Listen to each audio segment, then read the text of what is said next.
The platinum band hit the mahogany desk with a sharp click. Next to it, I placed the thermal paper. 12 weeks, a tiny heartbeat charted in black and white. Julian stared at the ultrasound, his brow furrowed in confusion. My father, Hector, did not look at the baby. His eyes dropped to the edge of the desk, locked on a blue financial folder resting just beneath Julian's wrist. The blood drained from Hector's face, leaving his skin the color of old ash. He was not afraid of a grandchild. He was terrified of that folder. That was the second I realized my canceled wedding was not a heartbreak. It was a crime scene. Welcome back to Aura Vengeance, where quiet facts always outspeak loud lies. If you have ever had to build a case against the people who are supposed to protect you, tell me your age in the comments and hit subscribe. Let us rewind 72 hours. My name is Eleanor Garcia. I am 31 years old and I live in Santa Fe, New Mexico. I work as a hospital compliance auditor. My days are spent sitting in fluorescent lit rooms, hunting down billing anomalies. I look for the missing decimal points and the shadow accounts that administrators try to bury in the fine print. On a Tuesday morning, I stood in my bathroom and watched 2 pink lines bloom across a plastic stick. Julian was in Denver for a real estate conference. We had spent a year trying to start a family, navigating the quiet grief of negative tests month after month. Holding that positive result felt like holding a fragile piece of glass. It was the first pure thing in a life spent managing my parents' endless crises. My mother Sylvia invited me to lunch that afternoon. I went, intending to practice my announcement. We met at a cafe near the plaza. She wore a tailored silk blouse and her signature silver jewelry. Before the waiter even brought our drinks, she leaned across the table and studied my face. "You have dark circles, Eleanor." She stirred her iced tea. "A woman with no children has zero excuse to look so exhausted. You need to put more effort into keeping Julian interested." I ran my thumb over the cold condensation on my water glass. I swallowed the news. I gave her a practiced, polite smile. It was easier to endure her casual insults than to share my joy and watch her appraise it. She viewed Julian as a walking networking opportunity for my father. She did not view him as my partner. What I did not know as I sat there drinking my water was that the trap was already set. They had already pulled Julian aside the night before he left for Denver. They had sat him down and fed him a calculated lie about my medical history. They told him I was genetically incapable of having children and that I was actively lying to trap him into marriage. They were orchestrating a betrayal that would sever my relationship overnight. And they did it all to keep a team of corporate wealth managers from looking too closely at my last name. I drove back to my apartment with the taste of lemon and ice water lingering on my tongue. The New Mexico sun cast long, sharp shadows across the adobe walls of my complex. Julian was supposed to be home by 5. I had spent the entire drive rehearsing the moment. I would wait until he unpacked his suitcase. I would pour 2 glasses of sparkling cider. I would hand him the small white box containing the ultrasound. I unlocked the front door and stepped onto the hardwood floor. The apartment was silent. The air conditioning hummed a low, steady drone. I walked into the kitchen and stopped. Sitting in the exact center of the white quartz island was a platinum engagement ring. Beside it rested his spare set of house keys. The metal caught the afternoon light, throwing a small, blinding glare across the counter. My chest tightened. A cold current pooled in my stomach. The ring was heavy. It was a vintage cut he had spent 6 months sourcing from a dealer in Chicago. He never took it off my finger. He never let it sit on cold stone. Before I could reach out to touch the metal, my cell phone vibrated in my purse. Julian. I answered it, bringing the speaker to my ear. I expected to hear background noise, the sound of traffic, or an airport terminal.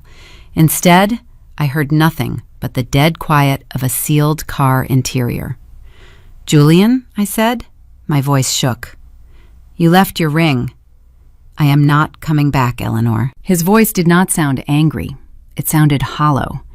It carried the sterile, clipped cadence of a corporate merger falling through. He spoke to me like a bad investment. He told me he was canceling the wedding. He did not pause to let the words settle. He just kept speaking in that flat, measured tone, citing irreconcilable omissions regarding my health. I asked him what he meant. My hand gripped the edge of the quartz counter. "Your parents sat me down last night," he said. The words dropped like stones into a well. "They came to my hotel in Denver. They were in tears, Eleanor. They told me everything you forced them to hide. They told me you have known since you were 17 that you are permanently infertile. They told me you fabricated this entire future to trap me into a marriage." The air in the kitchen turned thin. My lungs forgot how to draw a breath. I tried to speak. I tried to tell him that I was literally carrying a child right now. I tried to tell him about the plastic stick and the tiny charted heartbeat in my purse. "Do not lie to me anymore," he said. The ice in his tone cracked, revealing a deep, raw disgust. "Your mother showed me the medical file. I have seen the surgical records. I left the ring. I am going to your parents' house to collect my investment portfolios from Ector. Do not contact me." The line clicked dead. I stood in the silent kitchen. A baby was growing inside me, and my fiancé had just vanished into thin air based on a ghost story. What medical file? My mind snapped back to Tuesday. Sylvia had dropped by unannounced while I was at work. She claimed she wanted to bring over a box of my old college sweaters she found in the attic. Julian had been working from home that day. She must have planted it then. I walked down the hall to the guest bedroom. The cardboard box sat in the corner. I dropped to my knees and pulled the heavy wool sweaters out, tossing them onto the floor. At the very bottom, hidden beneath a layer of tissue paper, was a thick brown manila envelope. No return address, just my name written in black marker. I tore the flap open. Inside were a dozen pages of medical records. The letterhead belonged to a pediatric gynecology clinic in Albuquerque. The pages were filled with clinical notes detailing severe pelvic inflammatory disease. The surgical reports described extensive scarring and permanent ovarian damage. The final page featured a signature from a doctor I had never met, alongside a typed prognosis stating natural conception was biologically impossible. The paper felt slightly rough. The edges were worn.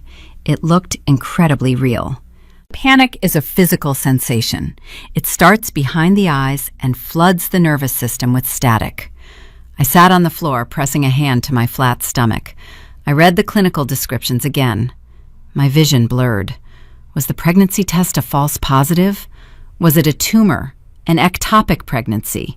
The psychological violence of making a woman question the reality of her own body is profound. This was Sylvia executing her signature maneuver. Plant a seed of doubt so deep the victim destroys herself before ever looking at the perpetrator. For one terrifying hour, I sat in the dust of the guest room, wondering if I had repressed a traumatic teenage diagnosis. Then the tears stopped. The panic receded. The hospital compliance auditor woke up. I gathered the scattered pages from the floor and carried them to the dining table. I turned on the overhead light. I spread the documents out edge to edge, aligning them in chronological order. I stopped being a terrified daughter. I became a professional looking for a structural flaw. I looked at the header. The clinic address listed a zip code with a 4-digit extension. I pulled up my laptop and cross-referenced the postal zone.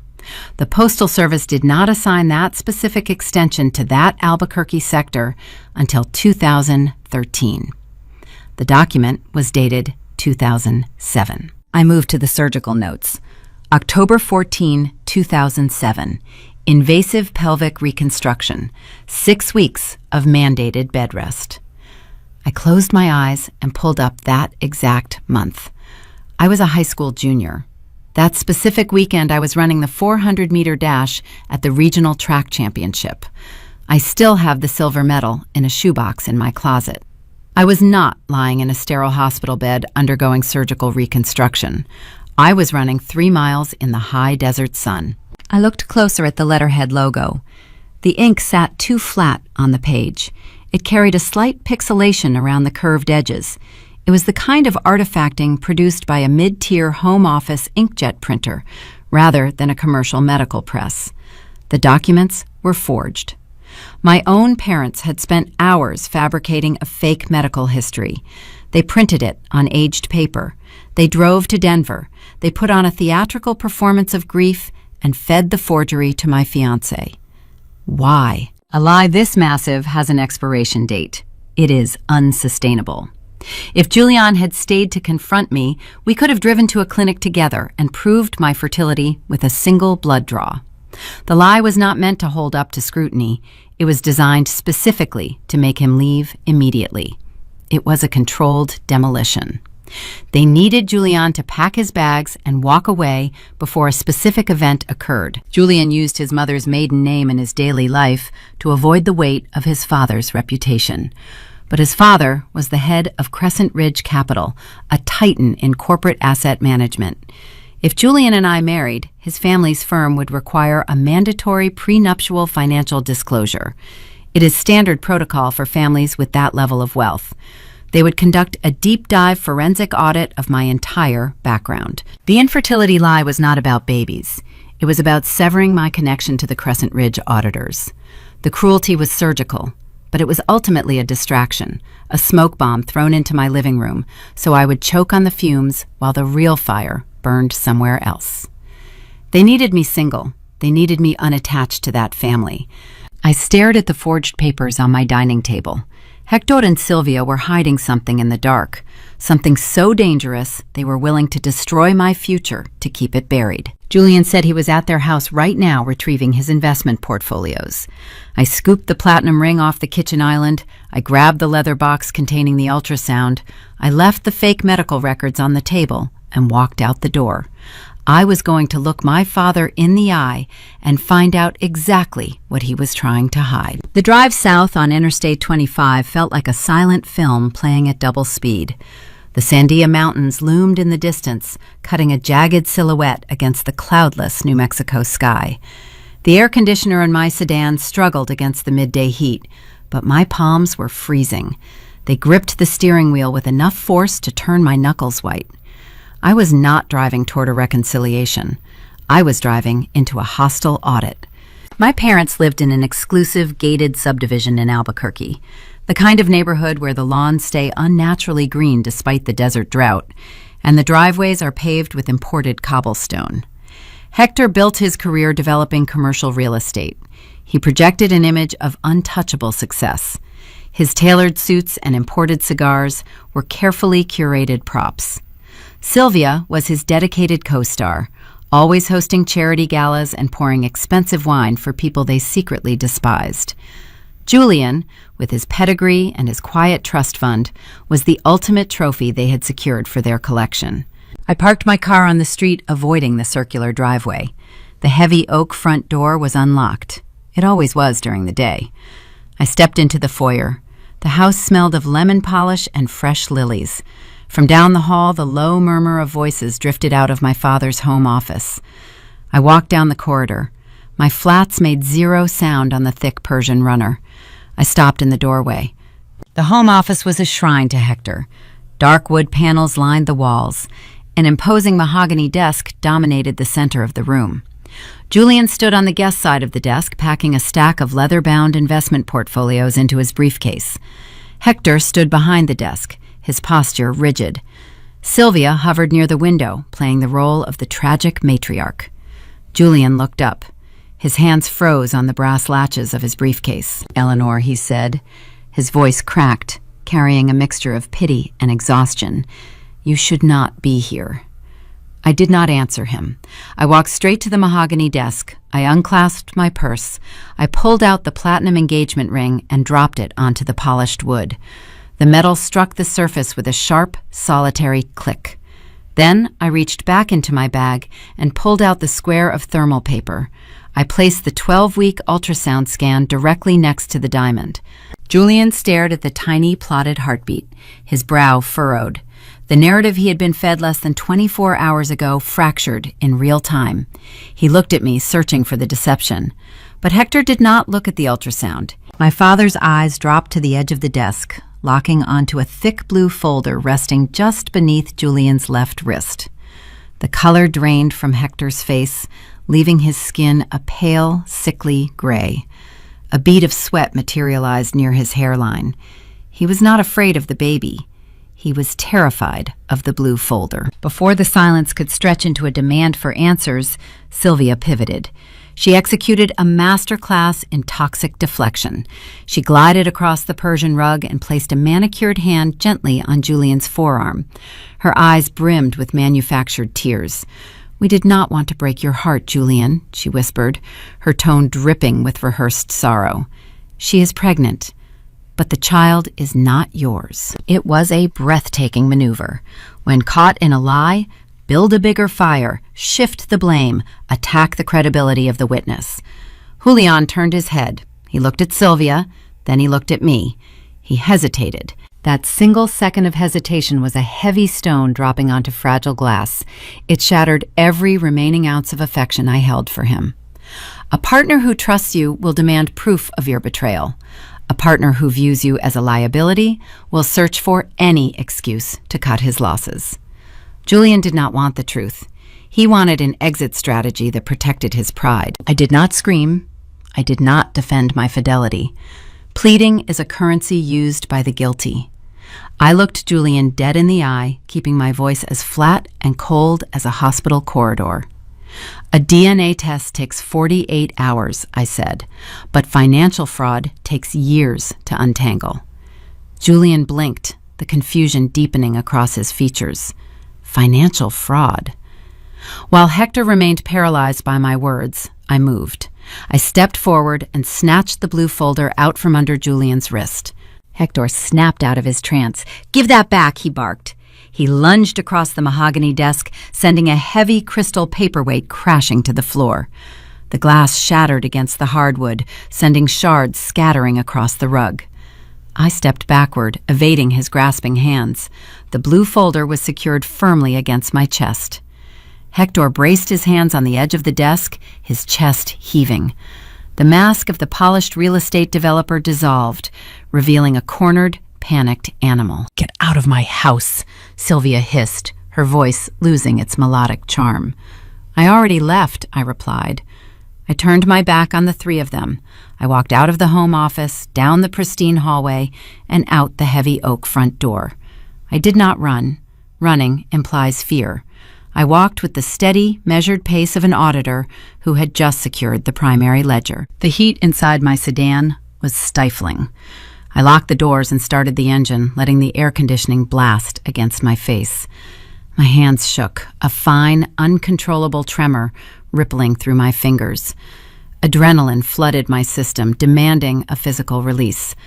I forced myself to take 3 deep breaths. Inhale, exhale. I placed the blue folder on the passenger seat. I flipped open the heavy cardstock cover. Inside lay a stack of financial documents printed on high-quality bond paper. The top page was a comprehensive credit report. I scan credit profiles every week for hospital compliance checks. I know how to read the codes, the trade lines, and the risk indicators. But the numbers staring back at me were impossible. I lived a quiet, modest life. My car was paid off. I rented a 2-bedroom apartment.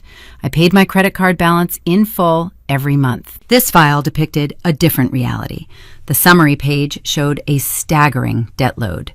3 defaulted commercial business loans, a secondary mortgage attached to a property address in Santa Fe I had never visited, unpaid vendor invoices. The total liability equaled $450,000. My stomach churned. A wave of sharp nausea rolled through my chest. I traced the lines of data with my index finger, searching for the origin point. The accounts were not tied to my personal Social Security number. That is why they never appeared on my annual consumer credit checks.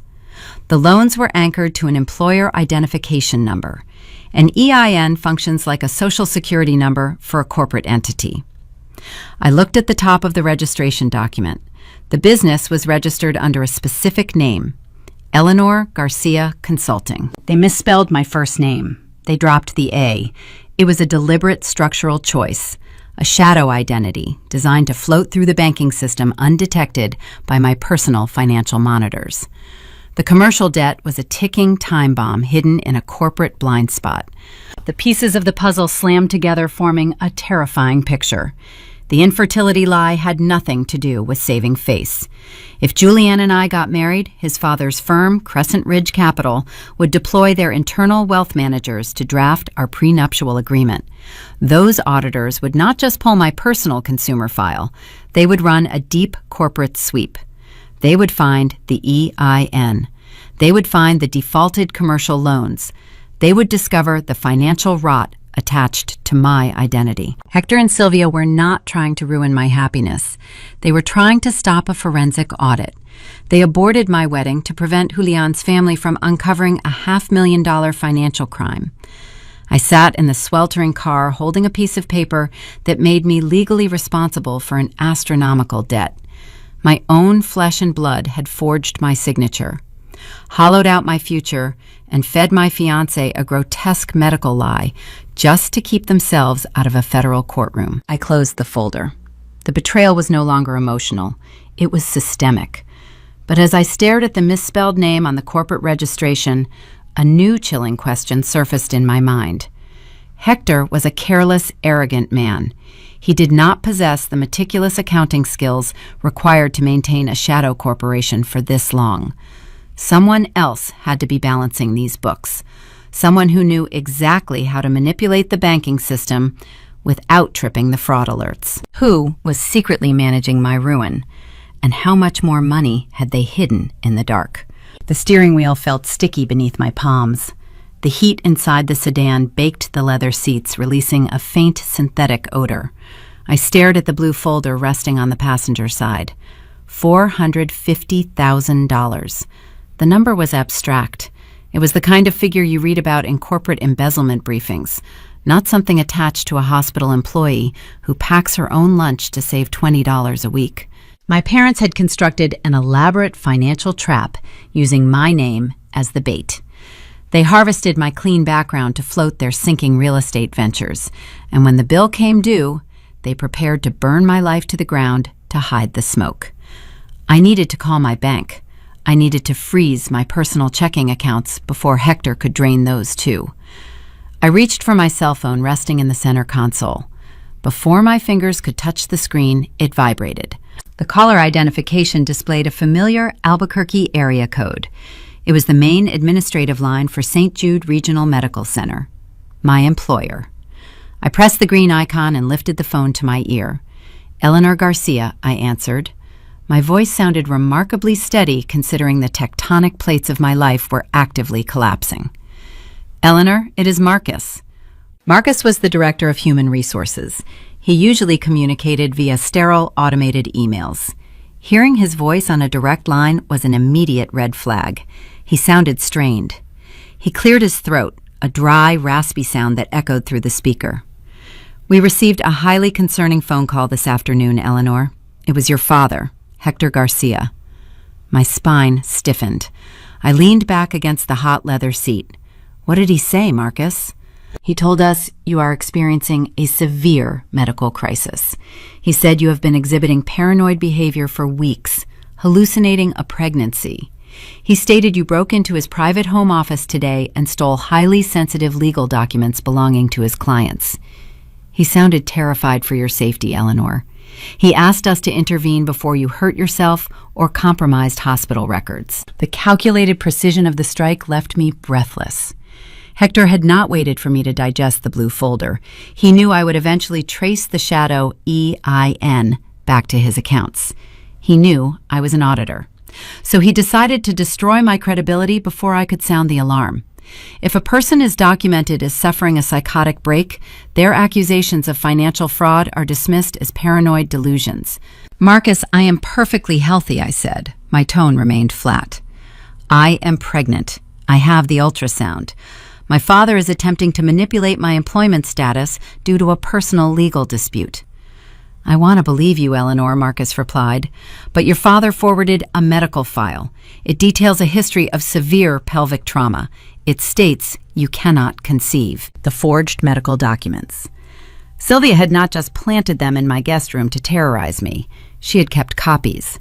They weaponized the fake surgical records to validate their narrative.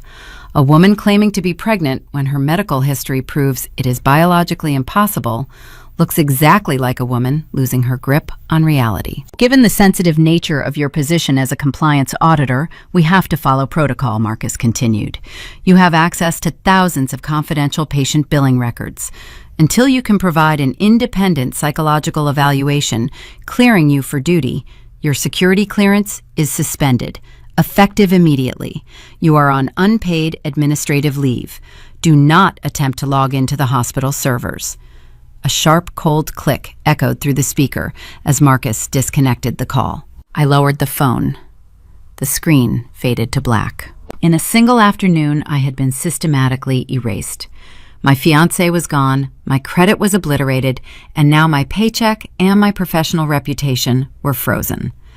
I sat in the parking lot of a strip mall, staring at the cracked asphalt. A hospital auditor, stripped of her credentials, is just a woman yelling into a void. I had zero access to the investigative software I needed to track the corporate debt. I had zero income to hire a forensic accountant. Hector and Sylvia had successfully isolated me. They cut my supply lines. They expected me to panic. They expected me to retreat to my apartment and cry until the eviction notices arrived. I pressed my fingertips against my temples.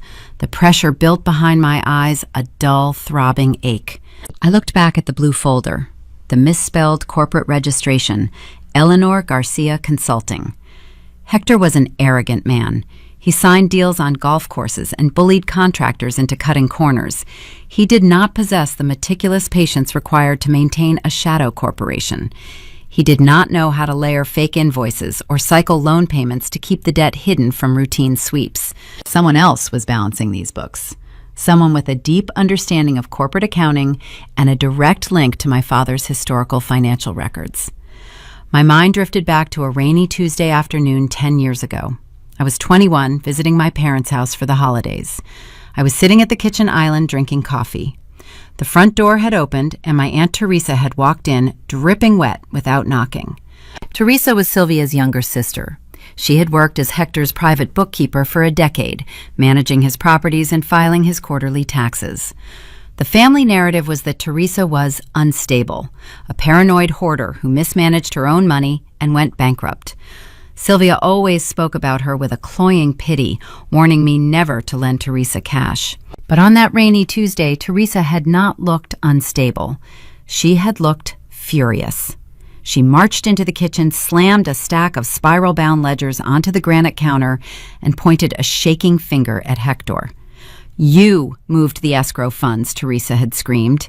"You signed my name on the municipal permits, and you moved the funds."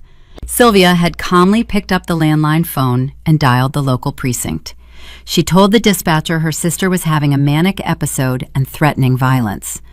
When the police arrived, Teresa was sobbing on the front porch, repeating the same accusations, while Hector handed the officers a cup of coffee and shook his head in mock sorrow. The family banished Teresa after that day. She was erased from the holiday photos and excluded from the group chats. I opened my eyes. The throbbing ache in my temples sharpened into a laser focus. Teresa was not a paranoid hoarder. She was the prototype. She was the first woman Hector and Sylvia had hollowed out to save themselves. If she was the bookkeeper when the initial embezzlement occurred, she knew exactly where Hector buried his bodies. She knew his account structures. She knew his passwords. I grabbed my keys and turned the ignition. I did not need a hospital server. I needed the woman who built the maze. Teresa lived in a dilapidated duplex on the edge of the Albuquerque city limits. I had not spoken to her in 5 years.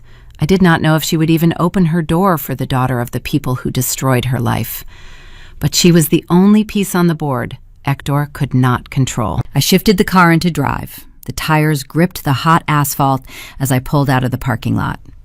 I had zero resources and a frozen paycheck, but I had a blue folder and a ghost from my father's past. As I merged onto the highway, my phone vibrated again. A text message notification flashed across the screen. It was an alert from my personal banking application. Your login credentials for the primary checking account ending in 4829 have been successfully updated. My foot slammed the brake pedal. The car jerked, throwing me against the seatbelt. I snatched the phone and stared at the glowing text. I had not updated my passwords. The primary checking account held my emergency savings, $7,000 I had scraped together over 3 years. Hector was not finished. Suspending my job was just the opening salvo. He was actively draining my cash reserves right now. If I did not stop the transfer in the next 10 minutes, I would not even have enough money to buy gas to reach Teresa's house. The digital alert glared from my phone screen. Your login credentials have been successfully updated. I pulled the sedan hard onto the gravel shoulder of the highway, throwing the gear shift into park. Dust plumed around the windows. I opened the banking application. Access denied. I typed my password again. Incorrect credential. My fingers moved in a frantic blur, tapping the sequence for emergency account recovery. The system prompted a security question. What is your mother's maiden name? I typed it. The screen refreshed, displaying a secondary verification step. A 6-digit code had been sent to the recovery email address on file. The recovery email displayed was not mine. It was a generic alphanumeric string ending in a commercial domain. Hector had routed the recovery keys to his own shadow servers. I dialed the fraud prevention hotline for the bank. An automated voice informed me the current wait time for a representative was 45 minutes. I hung up. 45 minutes was enough time to wire $7,000 through 3 different offshore endpoints, leaving 0 traceable residue. My emergency savings were gone. I rested my forehead against the steering wheel. The vinyl was hot and sticky. They had taken my fiancé, my credit, my job, and now my liquid cash. The isolation tactic was complete. I was a pregnant woman sitting in a sweltering car with a quarter tank of gas and an empty wallet. I lifted my head. The panic did not return. The panic had burned off, leaving a cold, dense clarity. An auditor does not weep over a drained account. An auditor traces the flow. I merged back onto the highway, heading toward the city limits. The landscape shifted from manicured subdivisions to sun-bleached strip malls and cracked pavement. Teresa lived in a neighborhood the city planners had abandoned decades ago. Chain-link fences bordered overgrown yards. The duplex sat at the end of a dead-end street, its stucco exterior peeling in jagged strips. I parked the sedan behind a rusted pickup truck. I grabbed the blue folder and walked up the cracked concrete path. The front windows were covered with heavy blackout curtains. A faded wind chime hung from the porch awning, clinking faintly in the dry desert breeze. I knocked twice. The hollow sound echoed against the solid wood. I waited. Nothing moved inside. I knocked again, louder this time. A deadbolt engaged with a heavy metallic slide. The door opened 3 inches, restricted by a thick brass chain. A sliver of a face appeared in the gap. Teresa looked older than her 58 years. Her dark hair was streaked with stark silver lines. She wore a faded, oversized cardigan despite the suffocating heat. Her eyes darted from my face to the blue folder clutched against my chest. "Eleanor," she said. Her voice was raspy like dry leaves scraping across a driveway. "Go home. If your mother finds out you are here, she will call the police again." "I am not here for Sylvia," I said. I held up the blue folder, wedging the edge into the gap between the door and the frame. "I need an accountant, Teresa." She stared at the corporate seal visible on the top page. Her eyes narrowed. The suspicion gave way to a slow, terrifying recognition. She did not ask me to explain. She reached forward, disengaged the brass chain, and pulled the door open. The interior of the duplex was suffocating. Stacks of cardboard boxes lined the walls, forming a narrow labyrinth through the living room. Piles of newspapers and old mail covered the coffee table. The air smelled of stale coffee and old paper. The family called her a paranoid hoarder. But as my eyes adjusted to the dim lighting, I realized the boxes were not filled with trash. They were filled with perfectly categorized financial documents, labeled with dates spanning 2 decades. This was not a hoard. It was an archive. Teresa cleared a space at a small Formica dining table. I sat down and opened the blue folder, spreading the forged loan applications across the surface. She pulled a pair of reading glasses from her pocket and leaned over the paperwork. I watched her eyes scan the shadow employer identification number. I expected her to gasp. I expected a reaction of profound shock at the $450,000 of hidden commercial debt. Teresa did not gasp. She sighed. Her shoulders slumped, deflating beneath the oversized cardigan. She reached out and traced the misspelled corporate registration with a trembling index finger. Eleanor Garcia Consulting. "They did it to me first," she whispered. The sound was fragile, hollowed out by 10 years of forced silence. She stood up and navigated the maze of boxes, returning with a heavy metal lockbox. She dropped it onto the table. A small brass key hung from a chain around her neck. She unlocked the box and pulled out a stack of spiral-bound ledgers dating back to 2015, the year I started college, the year the family banished her. Teresa laid the original ledgers next to my forged loan applications. "I was Hector's bookkeeper for a decade," she explained, her voice gaining a steady rhythm. "He used my name as a guarantor on a municipal construction permit. When the project went bankrupt, he forged a transfer document, draining the escrow accounts to cover his personal liabilities. The state auditors came after me. I tried to show them the real ledgers. I tried to show Sylvia." Teresa looked up, meeting my gaze. Her eyes were hard, reflecting a decade of unacknowledged grief. "Your mother did not defend me, Eleanor. She orchestrated my ruin. She told the auditors I was suffering a psychotic breakdown. She told the family I was a paranoid thief. She burned my life to the ground to keep her husband out of a federal courtroom." A cold shiver crawled up my spine. The exact same playbook. They had isolated her, discredited her mental health, and saddled her with the financial ruin. Now they were running the identical sequence on me. We leaned over the table, cross-referencing the documents. Teresa knew Hector's operational cadence. She identified the routing structures he favored. The shadow EIN attached to my name was routing the commercial loan payouts through a series of shell accounts. "Look here," Teresa pointed to a sequence of routing numbers on the bottom of a forged Crescent Ridge Capital loan application. "This is a blind sweep. The funds hit the corporate account under your misspelled name, then immediately transfer to an external holding account before the bank issues a monthly statement. The holding account number is redacted. If we cannot identify the external holding account, we cannot prove Hector received the stolen funds," I said. "The trail ends at my fake corporation. I am holding the bag for $500,000. We need the transfer receipts," Teresa said. "Hector is paranoid. He would never digitize the final transfer confirmations. He prints them. He keeps hard copies until the audit window closes." My mind snapped back to the mahogany desk. I saw Julianne packing his briefcase. I saw Hector lunging across the polished wood. But the edges of the memory sharpened, focusing on a detail I had ignored in the chaos. Tucked into the corner of the home office, sitting flush against the dark wood paneling, was a commercial-grade cross-cut shredder. It was an expensive machine designed to obliterate sensitive documents into unreadable confetti. During holiday dinners, I used to hear Hector cursing at that machine. He constantly complained that the blades jammed when he fed it thick thermal paper. Thermal paper, the kind banks use for physical transfer receipts. If Hector was terrified enough by the blue folder to drain my bank account, he was terrified enough to destroy the remaining evidence. "He is shredding them right now," I said.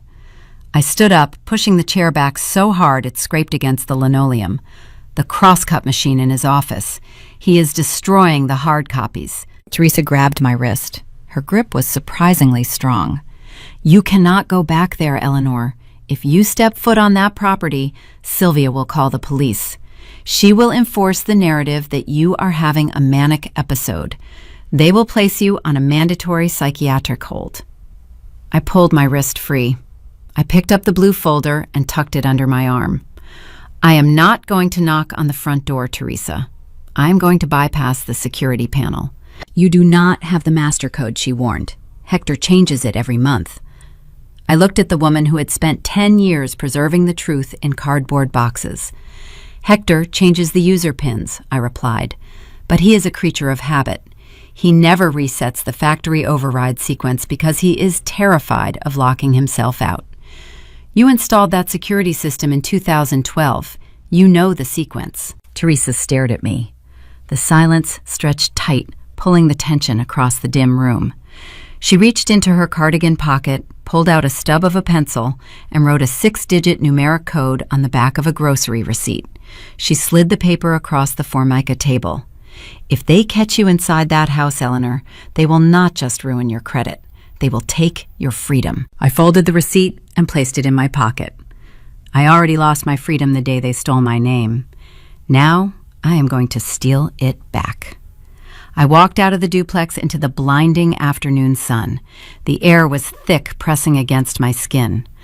I had a numeric code, a blue folder, and a rapidly closing window of opportunity.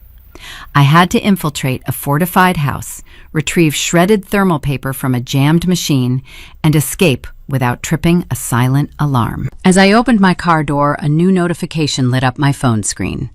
A calendar alert. Reminder, Crescent Ridge Capital Annual Portfolio Review. Julian, tomorrow at 9 in the morning.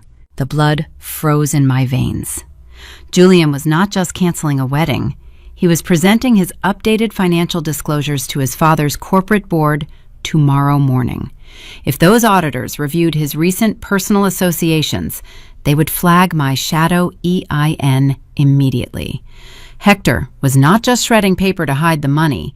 He was shredding paper because Julian's family was preparing to initiate a federal inquiry in less than 18 hours. The calendar alert for Crescent Ridge Capital blared through my car speakers. I dismissed the notification and gripped the steering wheel. 18 hours until Julian presented his financial disclosures to his father's corporate board. I could not break into my parents' house empty-handed. If I wanted to pull the digital routing logs from Hector's desktop computer, I needed the encrypted USB drive sitting in my apartment desk drawer. The compliance software on that drive was the only tool capable of bypassing a standard firewall without leaving a traceable footprint. I navigated the afternoon traffic heading toward my complex. The sky above Santa Fe had turned a bruised purple, signaling a late summer monsoon. The air pressure dropped, making the inside of the sedan feel like a vacuum. I pulled into the resident parking lot, and my foot pressed hard against the brake pedal. A charcoal gray luxury sedan occupied my assigned space. Julian. He stood leaning against the stucco wall outside my front door. He wore a tailored navy suit, the jacket unbuttoned despite the stifling humidity. He did not hold a bouquet of apologies. He did not carry the platinum engagement ring. He held a thick, transparent plastic document sleeve. His posture was rigid, his jaw locked in a tight grimace. The man who had spent 6 months hunting for the perfect vintage diamond now looked at me like I was a hazardous waste spill. I turned off the engine. I grabbed the blue folder, tucking it deep into my oversized leather tote bag. I walked up the concrete stairs, my flats clicking against the pavement. Julian did not step forward to greet me. He did not ask how I was feeling. He just watched my approach with cold, dead eyes. "Unlock the door," he said. I stopped on the top step, maintaining a physical distance between us. "You made your position very clear on the phone, Julian. You left the ring on the counter. We have nothing left to discuss. This is not a social visit, Eleanor." He stepped away from the wall. He lifted the plastic sleeve. "I need you to explain these before I hand them over to federal authorities." A fresh spike of adrenaline pierced my chest. I unlocked the deadbolt, pushing the front door open. The apartment was still dark, the air conditioning running its relentless drone. I did not invite him to sit down. I dropped my tote bag on the entryway table and turned to face him. Julian pulled a stack of printed pages from the plastic sleeve. He slapped them onto the kitchen island right next to the spot where his house keys still rested. "Read them," he commanded. I picked up the top page. It was an email printout. The sender address was my personal Gmail account. The recipient was a regional manager at a commercial bank in downtown Albuquerque. The subject line read, "Urgent Transfer Authorization. Eleanor Garcia, Consulting." I scanned the body of the text. The writing mimicked my professional cadence perfectly. It used the exact phrasing I employed during hospital audits. Please expedite the clearing of the attached municipal bonds. Route the funds to the secondary holding account by end of business today. Ensure the primary ledger reflects a zero balance. Thank you, Eleanor. I flipped to the second page. Another email from my account. This one authorized a wire withdrawal of $85,000. The third page authorized another $50,000. Every single message painted a vivid, undeniable picture of a woman directing a sophisticated corporate embezzlement ring. My lungs tightened. Hector had not just hidden his debt behind a shadow employer identification number. He had actively laid a digital breadcrumb trail pointing a giant neon arrow directly at my head.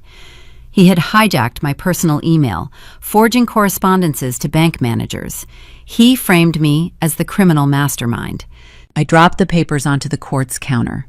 These are forged, Julian. My father spoofed my email address. I never sent these messages. I did not even know this consulting firm existed until this afternoon. Julian let out a dry, bitter laugh. It echoed in the empty kitchen, a harsh, metallic sound. Your father warned me you would say that, he replied. Hector sat me down in his office right after you stormed out. He cried, Eleanor. A grown man wept because he found out his own daughter was robbing her future-in-laws. The words struck me with physical force. I gripped the edge of the island. Future-in-laws. I looked back down at the forged emails. I checked the source accounts listed in the transfer requests. They were not random commercial banks. They were unsecured lines of credit. And the originating institution listed in the fine print was Crescent Ridge Capital. The scope of the betrayal crystallized. Hector had not just stolen money, he had stolen it directly from Julian's family firm. He funneled hundreds of thousands of dollars out of Crescent Ridge over the last 3 years, using my name as the shield. He stole from your father, I whispered, staring at the printouts. You stole from my father, Julian corrected, his voice rising in volume. You used your access to my life to bypass our internal security checks. You set up a ghost corporation. You took $300,000, Eleanor. The infertility lie makes perfect sense now. You wanted to rush the wedding before our annual corporate audit caught the missing funds. The psychological warfare was staggering. Hector had flipped the entire narrative upside down. He convinced Julian that the fake medical file was my idea.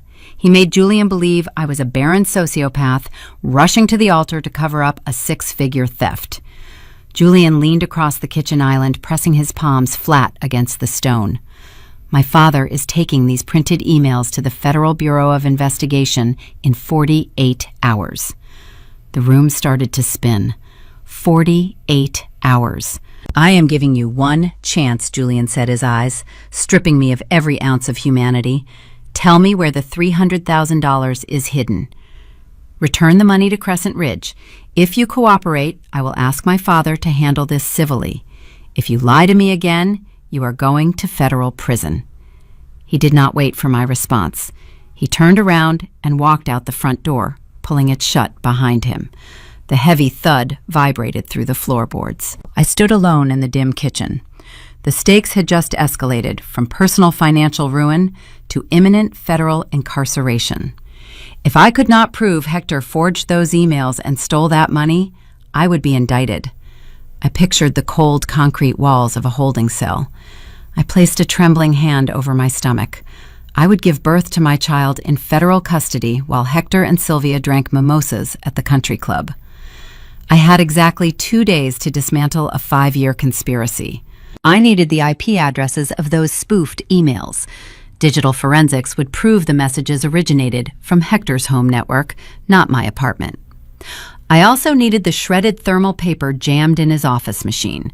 Those receipts would prove the stolen Crescent Ridge funds landed in Hector's personal offshore accounts, not mine. I reached into my pocket and pulled out the grocery receipt Teresa had given me. The faded pencil marks displayed the 6-digit numeric factory override code for the alarm system she installed in 2012. It was my only key into the fortress. But as I stared at the numbers, a memory surfaced. Before Julian walked out the door, he had made a passing comment. He mentioned Hector had hired a private security crew this morning. Hector was terrified after I grabbed the blue folder off his desk. Julian said the technicians were installing biometric deadbolts and upgrading the alarm panels on all the exterior doors.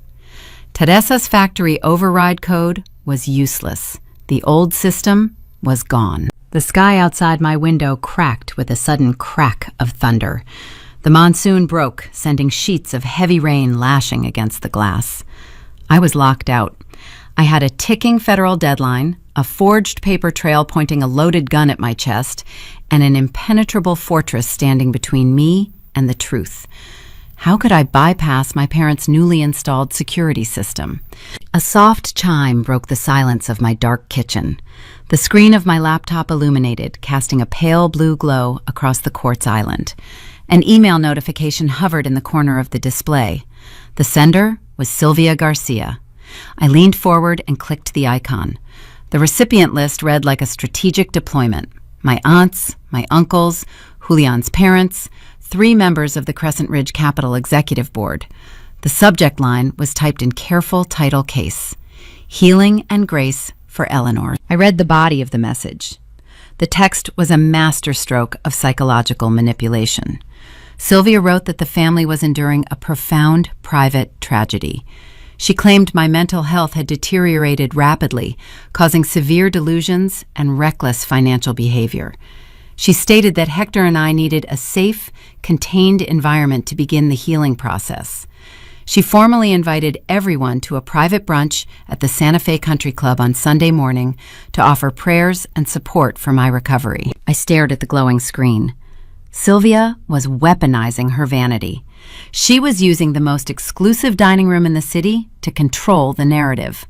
By inviting the Crescent Ridge executives, she was preemptively clearing Hector's name. She wanted to stand in front of Julian's father and play the weeping mother.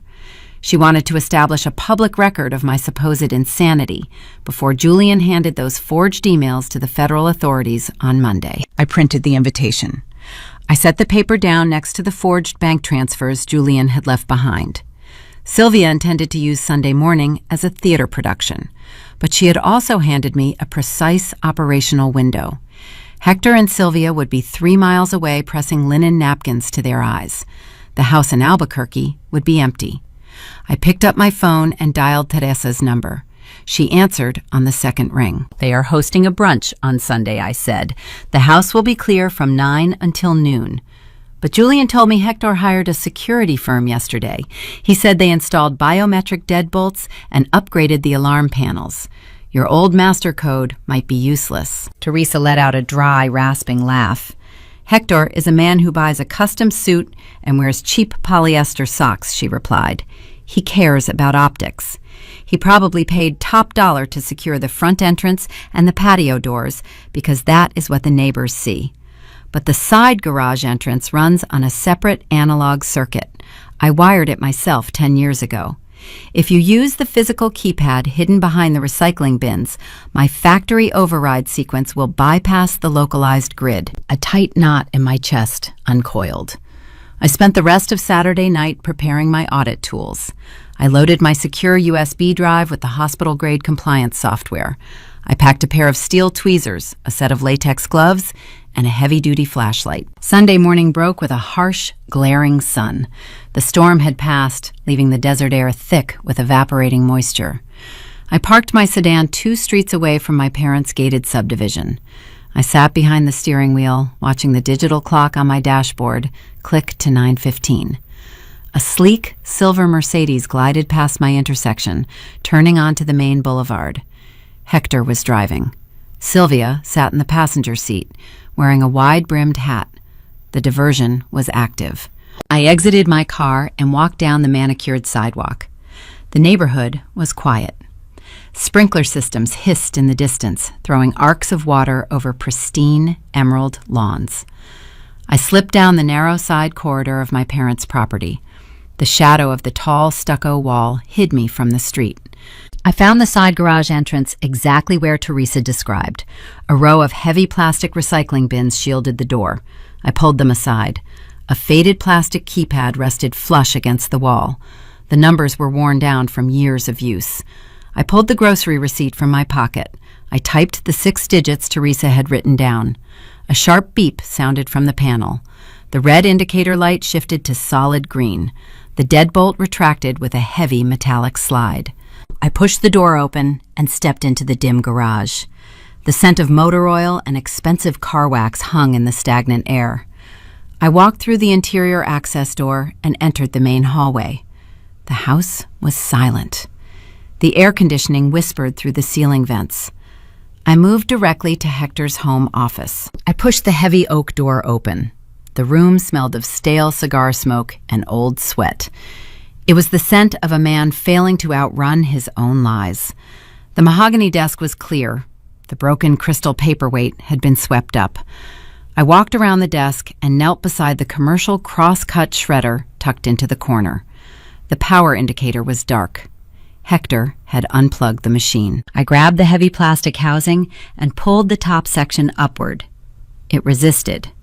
The internal blades were jammed tight, packed with thick, waxy paper.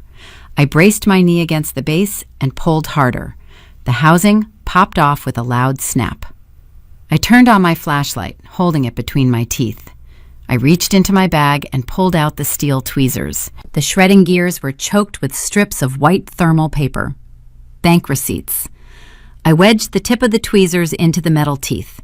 I pinched a cluster of shredded strips and pulled carefully. The paper slid out, curling into tight spirals. I dropped them into a clear plastic evidence bag. I repeated the process.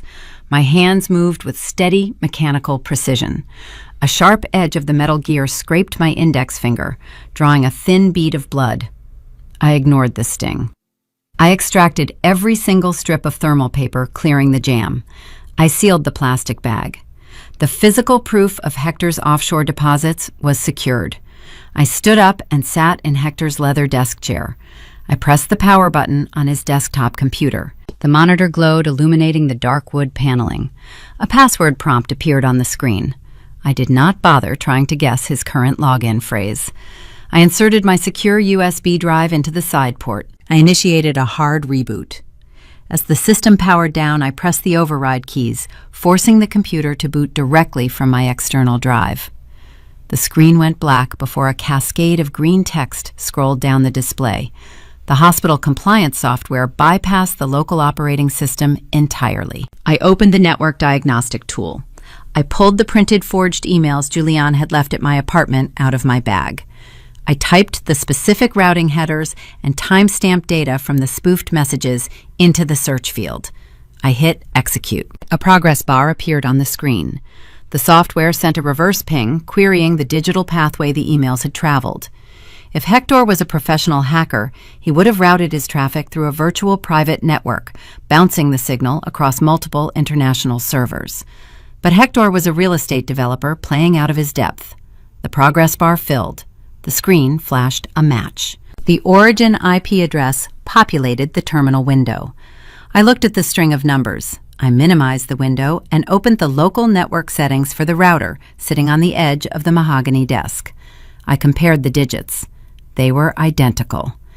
The emails authorizing the theft of $300,000 did not originate from my apartment. They were drafted, sent, and verified from this exact room. The digital fingerprints were painted all over Hector's hardware. I initiated a bulk download, pulling the router logs, the keystroke history, and the internal cache directly onto my USB drive. The data transferred in silent, rapid bursts. I ejected the drive and slipped it into my pocket. I looked at the clock on the wall. 10:45. The brunch was currently in full swing. Sylvia was likely standing at the head of a linen-draped table, dabbing her eyes with a tissue, feeding lies to Julian's father. They thought they had neutralized the threat. They thought I was sitting in my dark apartment, paralyzed by a frozen bank account and a suspended security clearance. I picked up the evidence bag full of shredded receipts. I walked out of the office, ensuring the door clicked shut behind me. I exited through the side garage door, locking the deadbolt and sliding the recycling bins back into place. I returned to my sedan and placed the evidence on the passenger seat. I gripped the steering wheel. I had the digital traces. I had the physical paper. I had the ledger codes. I started the engine and turned the car toward the Santa Fe Country Club. Sylvia wanted an audience. She wanted a stage. She had gathered every key player in this financial fraud into one single room. I was going to give her exactly the performance she asked for. But as I pulled up to the ornate wrought iron gates of the country club, my stomach dropped. Parked discreetly near the service entrance, idling in the shadows of a large oak tree, was an unmarked white transport van. 2 men wearing clinical scrubs stood leaning against the side panel, smoking cigarettes. It was a private psychiatric transport team. The trap was not just social humiliation. Hector had arranged for an involuntary medical extraction. What else was waiting for me inside that dining room? The realization hit with the blunt force of a physical blow. The healing brunch was a staging ground. Hector and Sylvia did not just want to paint me as unstable to Julian's family. They needed me incapacitated. In the state of New Mexico, an involuntary 72-hour psychiatric hold can be initiated if an individual poses a direct threat to themselves or others. They had hired a private medical transport team to stand by. The objective was clear. They intended to provoke me in front of 30 witnesses, force an emotional outburst, and use that reaction as the legal justification to drag me out of the country club in restraints. If they succeeded, I would be locked in a clinical holding cell while Julian handed my forged emails to the Federal Bureau of Investigation on Monday morning. By the time I cleared the psychiatric hold, the arrest warrant for wire fraud would already be signed. I sat in the driver's seat of my sedan, the engine idling. My hands rested on the steering wheel, slick with nervous sweat. The white transport van sat 70 yards away, idling near the service entrance. Teresa sat in the passenger seat, staring out the window. She had insisted on coming with me. She wore a tailored black dress that looked 10 years out of date, but fit her with a sharp, austere dignity. She noticed the direction of my gaze. Medical transport, she noted, her voice flat. Sylvia used the same tactic during my audit hearing. She brought an EMT unit to the courthouse. She told the judge I was actively suicidal. It discredited every single ledger I presented. I looked at Teresa. The parallels were terrifying. Hector and Sylvia were running the exact same play, but the stakes were magnified. We are not going to give them an outburst, Teresa. We are going to give them an audit. I reached into the back seat and grabbed the 3 manila folders I had compiled late last night. The physical weight of the paper felt grounding. I spent 6 hours at Teresa's wobbly kitchen table reconstructing the shredded thermal receipts. It was meticulous, agonizing work piecing together the fragmented bank codes and matching them to the offshore routing numbers detailed in Teresa's 2015 ledgers. The reconstructed receipts were now laminated onto clear plastic backing, sitting inside these folders, alongside the IP address logs I extracted from Hector's router. I checked my reflection in the rearview mirror.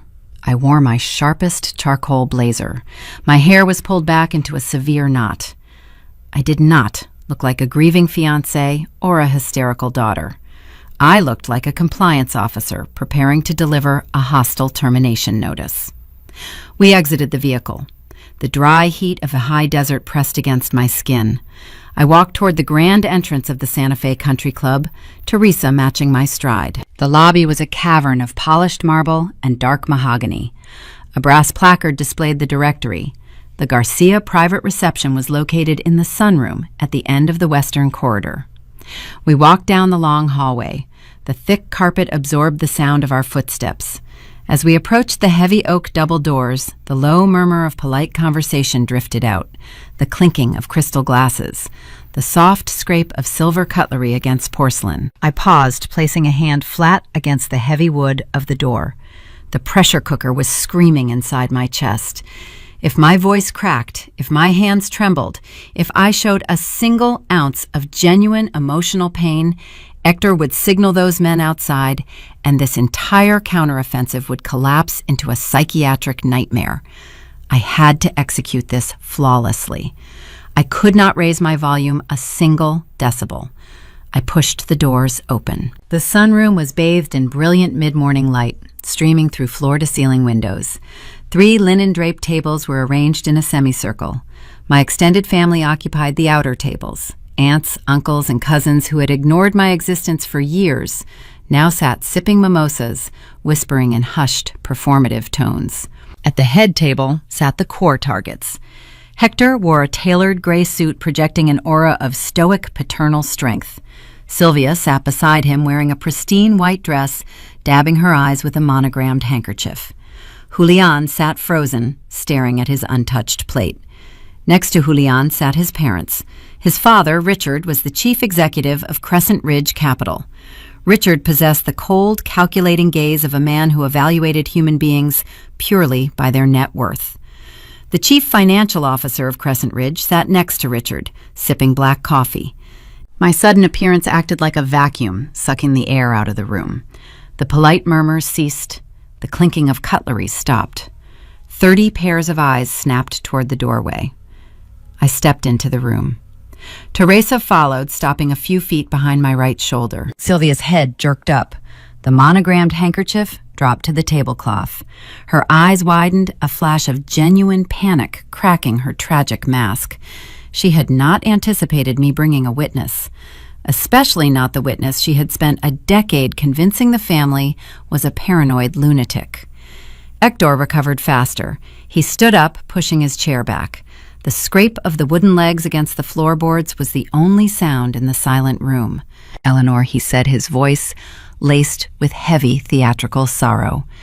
"We did not think you would come. We are here to support you, honey. Please sit down."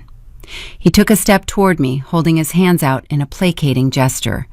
It was a calculated movement designed to appear comforting while subtly boxing me into a corner. "Teresa is not on the guest list," Hector added, his tone hardening slightly as his eyes flicked toward my aunt. "She should not be here. This is a delicate environment." I did not move. I did not acknowledge his outstretched hands. I kept my posture rigid, my expression neutral. "Teresa is my +1, Hector," I replied. My voice carried the flat, clipped cadence I reserved for non-compliant hospital administrators. Sylvia stood up her chair, screeching against the floor. She stepped in front of Julianne, positioning herself as a physical barrier.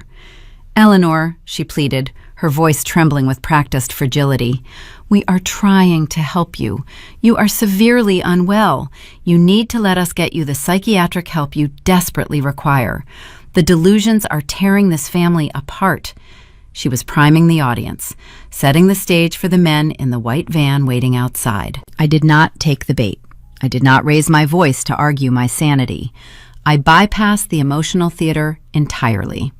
"I am not here to discuss my health, Sylvia," I stated, ensuring my volume remained conversational. "I am here to discuss the $300,000 you and Hector embezzled from Crescent Ridge Capital using a forged corporate entity registered under my name." The silence that followed was absolute. A collective gasp rippled across the outer tables. My Aunt Clara dropped her mimosa, the glass shattering against the saucer. Richard Julian's father leaned forward. His eyes narrowing into sharp, dark slits. He stopped looking at me with the detached pity reserved for a mentally ill daughter-in-law. He looked at me like a shareholder who had just been informed of a massive corporate liability. "What did you just say?" Richard demanded. His voice possessed the deep, rumbling authority of a boardroom predator. Hector flushed a deep crimson red. He pointed a shaking finger at me. "Do not listen to her, Richard. She is having a psychotic break. She stole the money, and now she is trying to shift the blame because the audit caught her." Hector signaled frantically to a waiter standing near the service doors, a subtle hand gesture designed to summon the medical transport team. The clock was ticking. I walked straight to the head table. I placed the first manila folder directly in the center of the linen cloth, resting it beside a silver basket of untouched croissants. The physical presence of the folder shifted the gravity of the room. A psychiatric transport team cannot arrest paper. I looked Richard dead in the eye. "Let us review the exhibits." The room remained suspended in a fragile glass tension. I kept my hand flat on the cover of the manila folder. Richard leaned forward. The head of Crescent Ridge Capital did not build a financial empire by coddling emotional outbursts. He built it by reading the fine print. He possessed the predatory stillness of a man who evaluated every interaction as a potential liability. He ignored Hector's frantic signaling to the waitstaff. He ignored Sylvia's trembling hands. His dark eyes dropped to the folder resting on the white linen tablecloth. "Open it," Richard commanded. His voice carried no warmth. Hector stepped around the table, his expensive leather shoes scraping against the hardwood floor. "Richard, you cannot entertain this delusion," Hector pleaded. He reached for the folder, attempting to slide it away from the center of the table. "She needs a hospital. She is trying to ruin Julian because he called off the wedding." Richard did not look at my father. He reached out and placed his palm firmly over Hector's hand, pinning it to the table. "Let her speak," Richard said. Hector swallowed hard. He slowly pulled his hand back, retreating to his chair. I flipped the folder open. The sharp rustle of thick cardstock sliced through the quiet dining room. I bypassed the emotional theater and leaned into the sterile mechanics of my profession. "Exhibit A," I announced. I slid the first document across the linen directly in front of Richard and his chief financial officer. "This is the state registration for a corporate entity named Eleanor Garcia Consulting." I tapped the misspelled first name with my index finger. "Please note the spelling discrepancy. More importantly, note the date of incorporation, August 14th, 2009. I was an 18-year-old college freshman living in a dormitory on that date. I did not possess the capital or the legal framework to establish a commercial consulting firm." Julian stared at the registration date. His brow nodded. He looked at me, then looked at Hector. "Attached to that corporate charter is a shadow employer identification number," I continued. "It functions as a corporate social security code. That specific number is currently anchoring $450,000 of defaulted commercial debt. Debt accrued through unsecured lines of credit." Richard adjusted his posture. The chief financial officer pulled a silver pen from his breast pocket and began tracing the lines of data on the page. Sylvia slammed her hands onto the table. The silverware rattled. "She forged it," Sylvia cried, her voice shrill, echoing off the high ceilings. "She set it up to steal from you, Julian. She is a criminal pretending to be a victim." Sylvia's strategy was predictable: deny and project. She was relying on the forged emails Julian had shown me yesterday, the digital breadcrumbs Hector had planted to frame me. I turned the page in the folder. "Exhibit B," I said. I slid a stack of network diagnostic logs toward the Crescent Ridge executives. Yesterday, Julian visited my apartment. He presented several printed emails supposedly sent from my personal account authorizing the withdrawal of funds from your firm. Julian stiffened his tailored navy suit, suddenly looking too large for his frame. "You told me those emails were fake," he muttered. "They are forged, Julian," I replied, maintaining my level tone. "But simply calling them fake is an emotional defense. I am an auditor. I rely on data. Last night, I extracted the digital routing headers from the physical printouts you provided. I used a hospital-grade compliance software to run a reverse trace on the origin server." I pointed to the highlighted string of numbers on the diagnostic log. "Those emails did not originate from my apartment network," I stated. "The IP address listed on that report belongs to the local area network router sitting in Hector's home office. The messages framing me for corporate embezzlement were drafted, sent, and deleted from a desktop computer located in the exact same room where he keeps his financial ledgers." The color drained from Julian's face. He looked at the IP address, then slowly turned his head to look at Hector. The narrative he had swallowed, the tragic story of an infertile, manipulative fiancé, was fracturing into 1,000 jagged pieces. Hector began to sweat. A visible sheen coated his forehead. "Richard," he stammered, his voice losing its polished resonance. "She hacked my network. She is a compliance officer. She knows how to manipulate digital footprints. She planted that IP address to frame me." Hector was grasping at straws, throwing technical terms he barely understood into the air, hoping one would stick. Richard ignored him. He tapped the edge of the table with his index finger. Digital spoofing is plausible, Richard said, his voice a low rumble. An IP address trace is circumstantial, without financial verification. Where did the capital go, Eleanor? If you did not take the $300,000 from my firm, who received the payout? I stepped back, allowing Teresa to move forward. She stood beside me, her posture straight, her chin raised. For a decade, she had carried the weight of the family's shame. She had been erased. Now she stood in the center of the Santa Fe Country Club, holding the final piece of the puzzle. Teresa placed a second folder onto the table. Exhibit C, she said. Her voice was raspy, but it carried an undeniable strength. I opened the second folder. Inside, resting on sheets of clear laminate, were dozens of jagged, white thermal paper strips. They had been painstakingly taped together, reconstructing 3 distinct banking receipts. My father is a careless man, I explained. He attempted to destroy the physical evidence of his offshore transfers yesterday afternoon. He fed the receipts into a cross-cut shredder. He jammed the machine. We extracted the debris and rebuilt the documents. The chief financial officer leaned close to the laminated pages. His eyes darted across the reconstructed numbers. These receipts authorize external wire transfers, I said. They detail the movement of funds from the shadow corporation registered in my name directly into an offshore holding account. I slid a third document onto the table, a spiral-bound ledger page dated 2015. Teresa was Hector's private bookkeeper before he framed her for a similar municipal fraud 10 years ago, I stated. She retained the original financial ledgers. The offshore holding account listed on those shredded receipts matches the exact personal account Hector used to hide his assets in 2015. The dining room fell into a heavy, suffocating silence. The chief financial officer pulled a smartphone from his pocket. He opened a secure application and typed the routing numbers from the reconstructed thermal paper into his database. He waited 5 seconds. The executive looked up, his face carved from stone. He turned to Richard. The routing numbers match our 2018 corporate write-offs, Richard.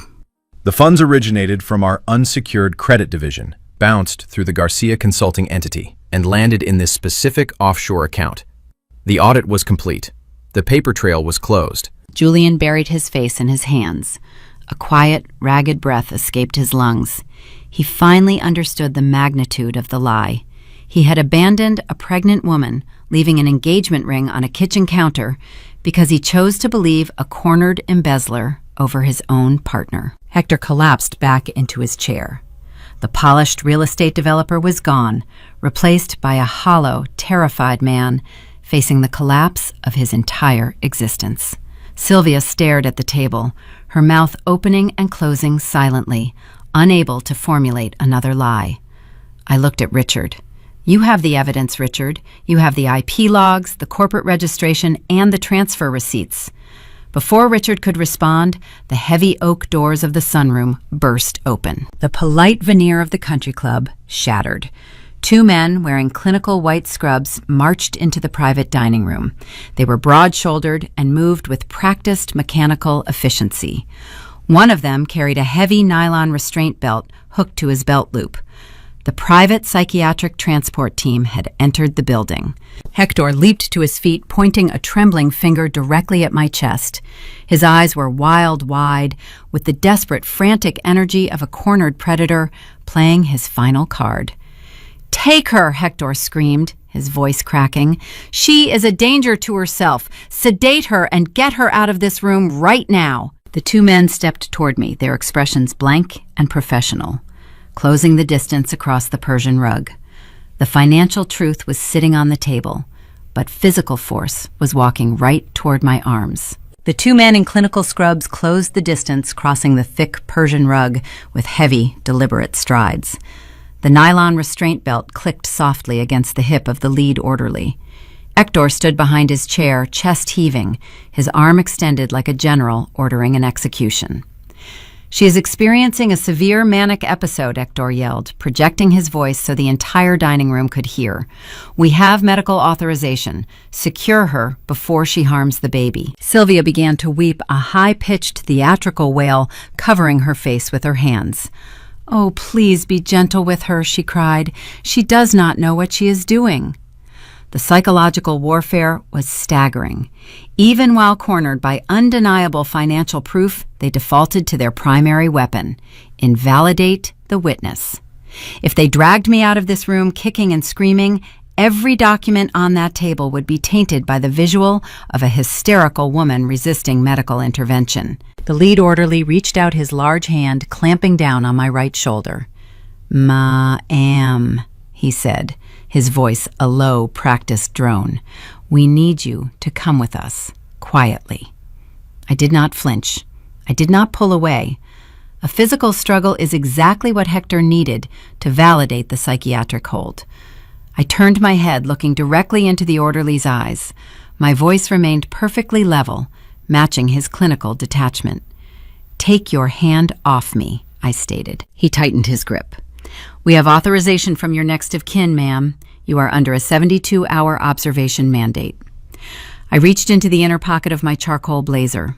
My movements were slow, telegraphed, ensuring no one mistook my action for a threat.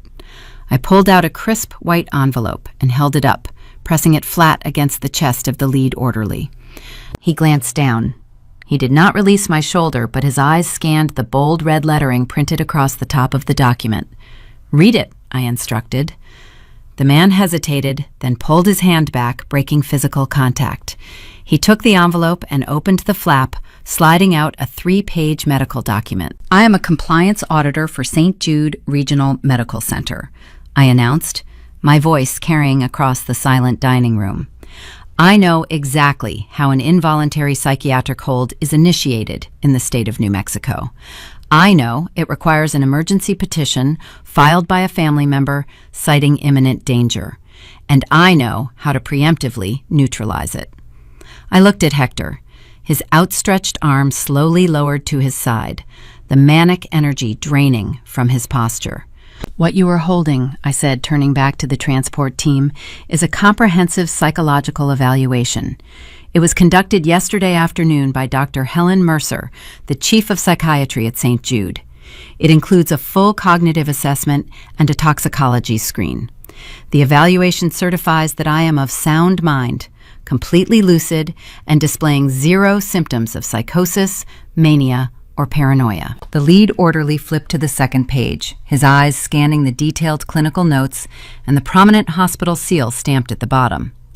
"Furthermore," I added, my tone hardening into a sharp, sterile edge, "that document contains an active medical power of attorney.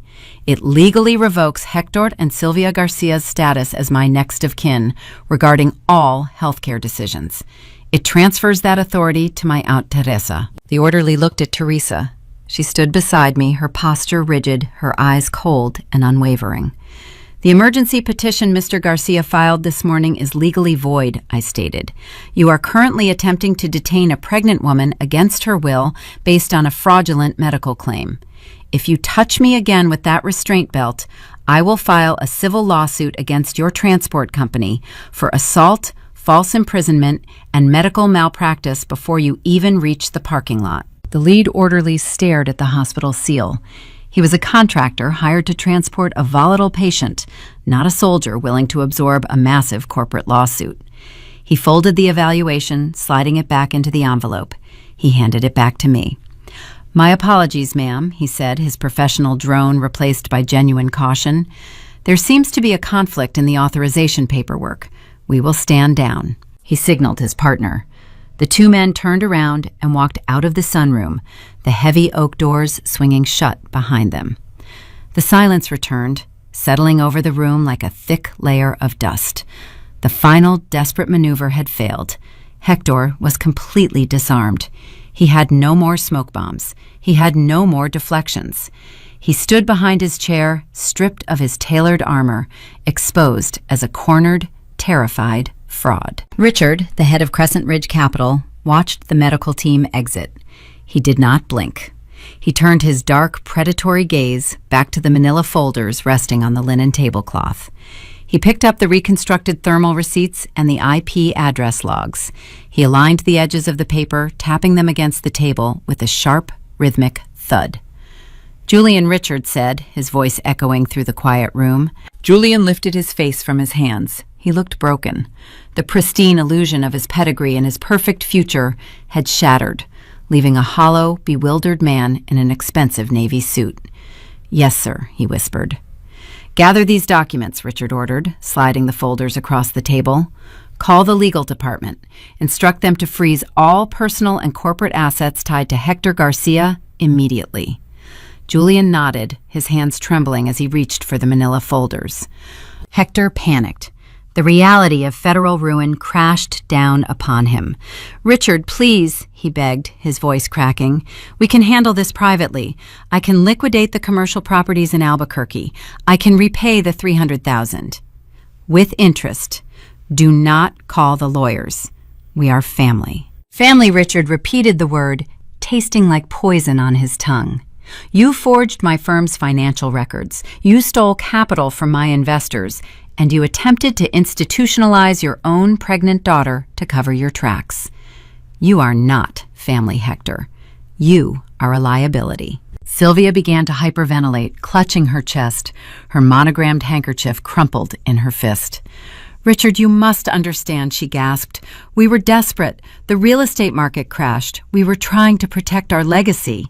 Eleanor was supposed to help us. She owed us." I looked at my mother.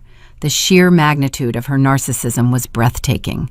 She believed I owed them my credit, my future, and my sanity to subsidize their failed vanity projects. "You do not have a legacy, Sylvia," I said, my voice dropping to a low, icy register. "You have a shadow corporation and a federal indictment." Julian finished packing the documents into his briefcase. He closed the brass latches with a definitive snap. He stood up, looking at me. His eyes were red-rimmed, swimming with a complex mixture of guilt, sorrow, and desperate hope. "Eleanor," he said, taking a step around the table. He reached out his hand, hovering in the space between us. "I am so sorry. I should have asked you. I should have looked at the ultrasound. I let them manipulate me. Please, we can fix this. We will press charges together. My father will handle the legal fees. We can still be a family." This was the emotional climax, the grand romantic apology, the wealthy fiancé realizing his mistake and offering his resources to save the day. But I did not want to be saved, and I definitely did not want his resources. I looked at Julianne's outstretched hand. I did not reach out to meet it. I pulled a fourth manila folder from my tote bag, a thin, pristine file I had kept hidden until this exact moment. "I am not pressing charges with you, Julian," I said, stepping back. I handed the thin folder directly to Richard. "What is this?" Richard asked, his brow furrowing as he opened the cover. "That is a drafted whistleblower report addressed to the Securities and Exchange Commission." I replied, "It outlines a detailed history of gross negligence and failure to perform due diligence by Crescent Ridge Capital. Your firm allowed unsecured lines of credit to be drawn by a shadow corporation for 3 years without executing a single verification audit." Richard's jaw locked. The CFO sitting beside him went rigid. "If Hector Garcia stole $300,000 from your investors," Richard I continued, "that is your problem. But the $450,000 of defaulted commercial debt currently anchored to my identity is my problem, and it exists because your firm failed to secure its own capital." I looked at Julian, then back to his father. "You will absorb the shadow debt I stated, my tone absolute. You will clear the EIN attached to my misspelled name. You will repair the damage to my credit profile within 7 business days. If you attempt to hold me financially liable for Hector's fraud, I will file that report with the SEC and trigger a federal investigation into your internal accounting practices." Richard stared at the whistleblower draft. He recognized a checkmate when he saw one. He closed the folder and gave a single, sharp nod. "It will be handled," he said. I turned to Julian. The apology was dead in his throat. He looked at me, realizing I was not a victim waiting for a rescue. I was an auditor, closing out a hostile account. "There is no we, Julian," I said. "You left my ring on the counter.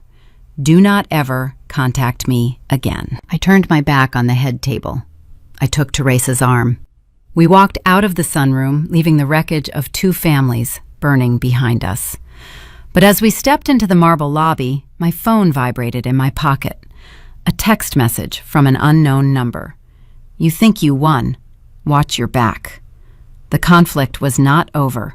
Hector was backed into a corner, but a cornered animal is the most dangerous kind. What was he planning to do with the remaining 18 hours before the FBI warrant cleared? The drafted whistleblower report sat on the pristine white tablecloth. Richard stared at the bold black letters printed across the top margin. The head of Crescent Ridge Capital did not move. He was a man accustomed to holding the leverage in every negotiation. He bought struggling companies and dismantled them for parts. He intimidated rivals with silence. But sitting in the sunroom of the Santa Fe Country Club, he found himself trapped by a 31-year-old hospital auditor holding a few sheets of paper. He understood the mechanics of my threat. If I filed that report with the Securities and Exchange Commission, his firm would face a federal inquiry. The investigators would freeze his assets, pull his internal communications, and uncover the glaring holes in his oversight protocols. The resulting fines and the reputational damage would cost him tens of millions. Compared to that, a $450,000 shadow debt was a rounding error. Richard raised his hand and brought his palm down hard against the table. The crystal glasses rattled. The silver cutlery chimed a discordant note. He turned his dark, predatory focus away from me and aimed it directly at my father. You stole from my firm, Richard said, his voice a low, dangerous rumble. You forged my internal documents to bypass our security checks. And then you brought me to a country club to watch you frame an innocent woman for your crimes. Hector shrank back into his chair. The tailored gray suit hung off his frame like borrowed clothing. He opened his mouth, but no sound emerged. He looked toward Sylvia, searching for a lifeline. Sylvia offered nothing. She sat rigid, her eyes fixed on the spilled mimosa pooling near her plate. The tragic matriarch performance had dissolved, leaving only the terrified reality of a woman facing federal prison. Julian stood up. His chair scraped sharply against the hardwood floor. The reality of the last 48 hours crashed over him. He looked at the reconstructed thermal receipts. He looked at the IP address logs. Then he looked at the SEC folder sitting in front of his father. He finally understood the architecture of the deception. He had allowed my parents to orchestrate a surgical strike on our relationship, and he had played his assigned role perfectly. Eleanor, he whispered. Tears welled in his eyes, blurring his vision. His face collapsed, twisting into a mask of sudden, horrific realization. The pristine illusion of his perfect life was burning to the ground. He stepped around the table, closing the distance between us. My God, Julian, said his voice breaking. I am so sorry. We can fix this, Eleanor. We will press charges against them together. My father has the best corporate attorneys in the state. They will handle everything. I will handle everything. Please. This was the payoff. This was the moment a different woman might have collapsed into his arms, grateful for the protection of wealth and influence. He was offering me a shield. He was offering to restore the wedding, the future, and the security. I did not smile. I did not soften my posture. I felt zero grace for the man standing in front of me. I looked at his tailored navy jacket and his expensive leather shoes. I remembered the cold, empty tone of his voice on the phone when he canceled our life together from the driver's seat of his car. There is no we, Julian, I said. The words hung in the air, sharp and definitive. He flinched as if I had struck him. You did not ask me a single question. I continued, my voice steady and hollow. You did not ask to see my medical records. You did not ask to speak to my doctor. You listened to a lie, and you believed I was a deceitful gold digger scheming to trap you. You walked into our kitchen and left my engagement ring sitting on the quartz counter.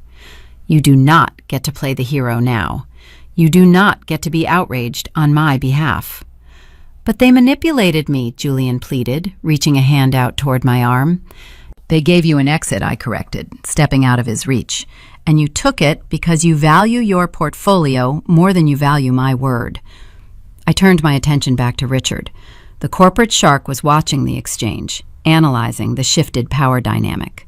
You have your instructions, Richard, I said. Clear my shadow debt. Erase the corporate entity attached to my misspelled name. You have 7 business days before I drop that file in the mail. You will clean up Hector's mess because your accountants were too lazy to catch it 3 years ago. Richard did not argue. He offered a single, curt nod. The transaction was finalized. Checkmate. I turned my back on the head table. I placed my hand on Teresa's elbow, guiding her toward the heavy oak doors. We walked out of the sunroom without looking back. The silence in the dining room stretched behind us, heavy and suffocating.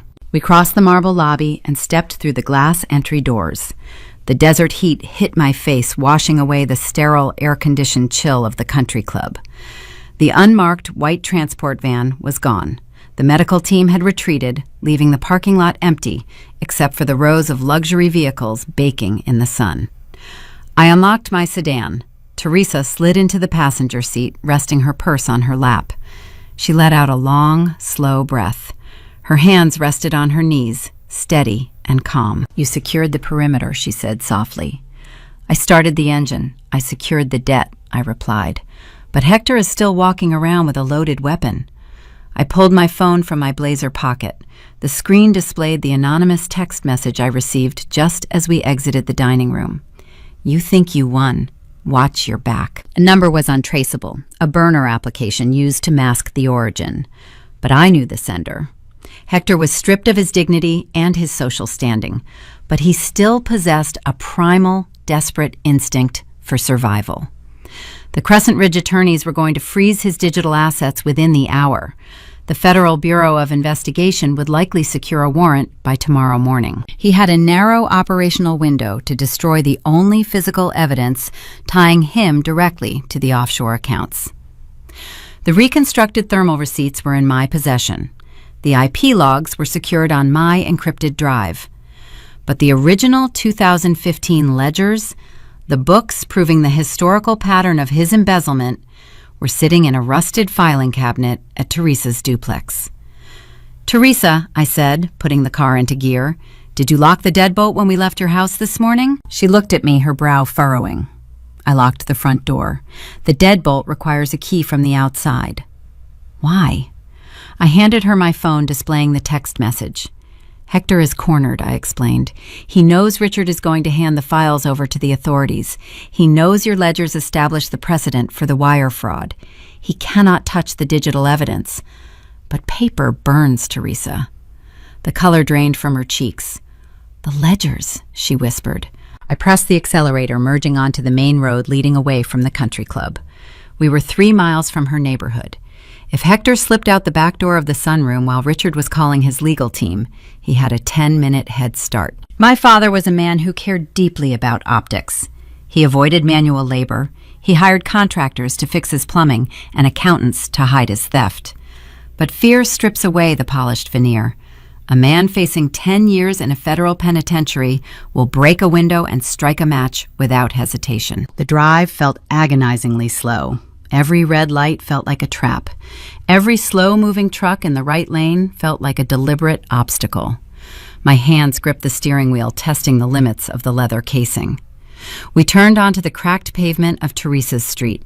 The overgrown lawns and chain-link fences blurred past the windows.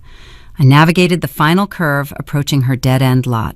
A silver Mercedes was parked on the dirt shoulder 2 houses down from her property. It sat at a crooked angle, the front tire resting on the curb. The engine was off, but a thin wisp of exhaust still lingered near the tailpipe. Hector was already here. I stopped my sedan behind the rusted pickup truck in Teresa's driveway. I turned off the ignition. The desert wind rattled the faded wind chime hanging from her porch awning. Stay in the car, I told Teresa, my voice dropping to a low whisper. Lock the doors. Call the police. Tell them there is an intruder actively trespassing at your residence. Eleanor, she protested, reaching for the door handle, he is desperate. He will hurt you. "He is a coward," I replied, "and cowards only fight when they think no one is watching." I stepped out of the vehicle, leaving my heavy tote bag on the seat. The midday sun beat down on my shoulders. I walked up the concrete path, the dry weeds brushing against my ankles. The front door was intact. The heavy brass chain was still engaged, holding the wood flush against the frame. I moved quietly, stepping off the path and navigating the narrow dirt walkway leading to the backyard. The side of the duplex was cast in deep shadow. A chain-link gate hung open, the latch broken. I heard the sound of shattering glass before I reached the corner of the building, a sharp, brittle crash, followed by the heavy thud of a blunt object striking wood. I crept along the stucco wall, holding my breath. I peered around the edge of the structure into the overgrown backyard. Hector stood on the small concrete patio. He had discarded his tailored gray suit jacket. His silk tie hung loose around his neck. His pristine white shirt was stained with sweat and dirt. He held a heavy iron garden spade in his right hand. The glass pane of Teresa's back door lay in jagged pieces across the concrete. Hector reached through the broken window, blindly searching for the internal deadbolt. His arm scraped against a shard of glass, tearing the fabric of his sleeve, drawing a thick line of blood across his forearm. He did not seem to notice the pain. His movements were frantic, driven by pure, unadulterated panic. He found the latch. The deadbolt clicked open. He twisted the brass knob and shoved the door inward. It hit the interior wall with a violent slam. He stepped over the broken glass, disappearing into the dim labyrinth of cardboard boxes and old newspapers. He was inside the archive. He was searching for the match. The crunch of broken glass under my flats was the only sound in the dim duplex. The living room was a maze of deep shadows and stagnant air. Hector tore through the cardboard boxes like a starving animal searching for scraps. Dust motes danced in the narrow shafts of sunlight, piercing through the shattered back door. He threw a stack of municipal tax returns over his shoulder. The papers scattered across the faded linoleum. He found the heavy plastic tote labeled 2015. He ripped the lid off, throwing it against the wall. He reached into his trousers and produced a silver butane lighter. His thumb rested on the spark wheel, ready to ignite the evidence. "You cannot burn a cloud server, Hector," I said. My voice cut through the stagnant room, low and unhurried. He froze. He turned his head, his chest heaving with exertion. Sweat dripped down his collar, staining his pristine white shirt. His silk tie hung loose, an unraveling noose around his neck. I stood in the doorway, blocking his only exit. Teresa and I scanned every single page of those ledgers. Last night, I lied. We uploaded the high-resolution files to an encrypted hospital database. I secured the external backups in a safety deposit box this morning. You are holding worthless paper. It was a bluff. The physical ledgers inside that plastic tote were the only existing copies in the world. If he struck that lighter, the historical precedent for his wire fraud would turn to ash. But men who build their entire lives on deception are inherently vulnerable to a confident lie. They expect everyone else to operate with the same calculated ruthlessness. Hector stared at the silver lighter in his hand. His thumb hovered over the metal wheel. The hesitation cost him his freedom. A high-pitched wail pierced the quiet neighborhood air. The sound multiplied, layering into a chorus of approaching sirens. Teresa had stayed in the locked sedan and called emergency dispatch.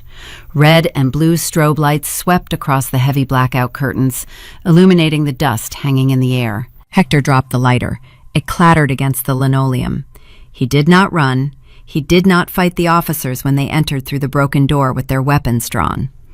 They secured his wrists in steel cuffs and marched him out to the cracked sidewalk. Seeing the polished real estate developer pushed into the back of a police cruiser, covered in dust and sweat, cemented the reality of the day.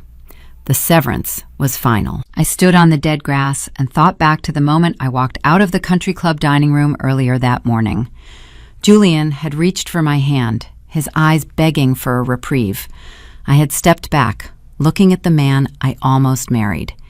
"You did not protect me, Julian," I had told him. "You protected your portfolio. We are done." I took Teresa's arm and we walked out of the private dining room, leaving both families sitting in a silence so heavy it felt suffocating. As we had walked through the parking lot, the two men from the psychiatric transport van had stepped forward, looking confused by our unescorted exit. I handed them a copy of my hospital identification and Dr. Mercer's independent psychological evaluation I had preemptively completed. "The patient you are looking for is inside," I told them coldly. We drove away as the sirens of consequence, metaphorically, began to wail. Now the real sirens were fading into the distance, taking my father to a county holding cell. The weekend ended, but the corporate machinery of Crescent Ridge Capital was just waking up. Monday morning brought the swift, clinical execution of corporate survival. Crescent Ridge Capital did not handle the situation quietly. Richard was a predator who had allowed a parasite to feed on his accounts for years. Terrified of the drafted SEC whistleblower report I held over his head, he moved with terrifying speed. He ordered his accounting division to scrub the liability. By Tuesday afternoon, a courier arrived at my apartment complex. He handed me a thick legal envelope bearing the Crescent Ridge embossed seal. Inside were notarized documents confirming the firm had absorbed the shadow debt in full.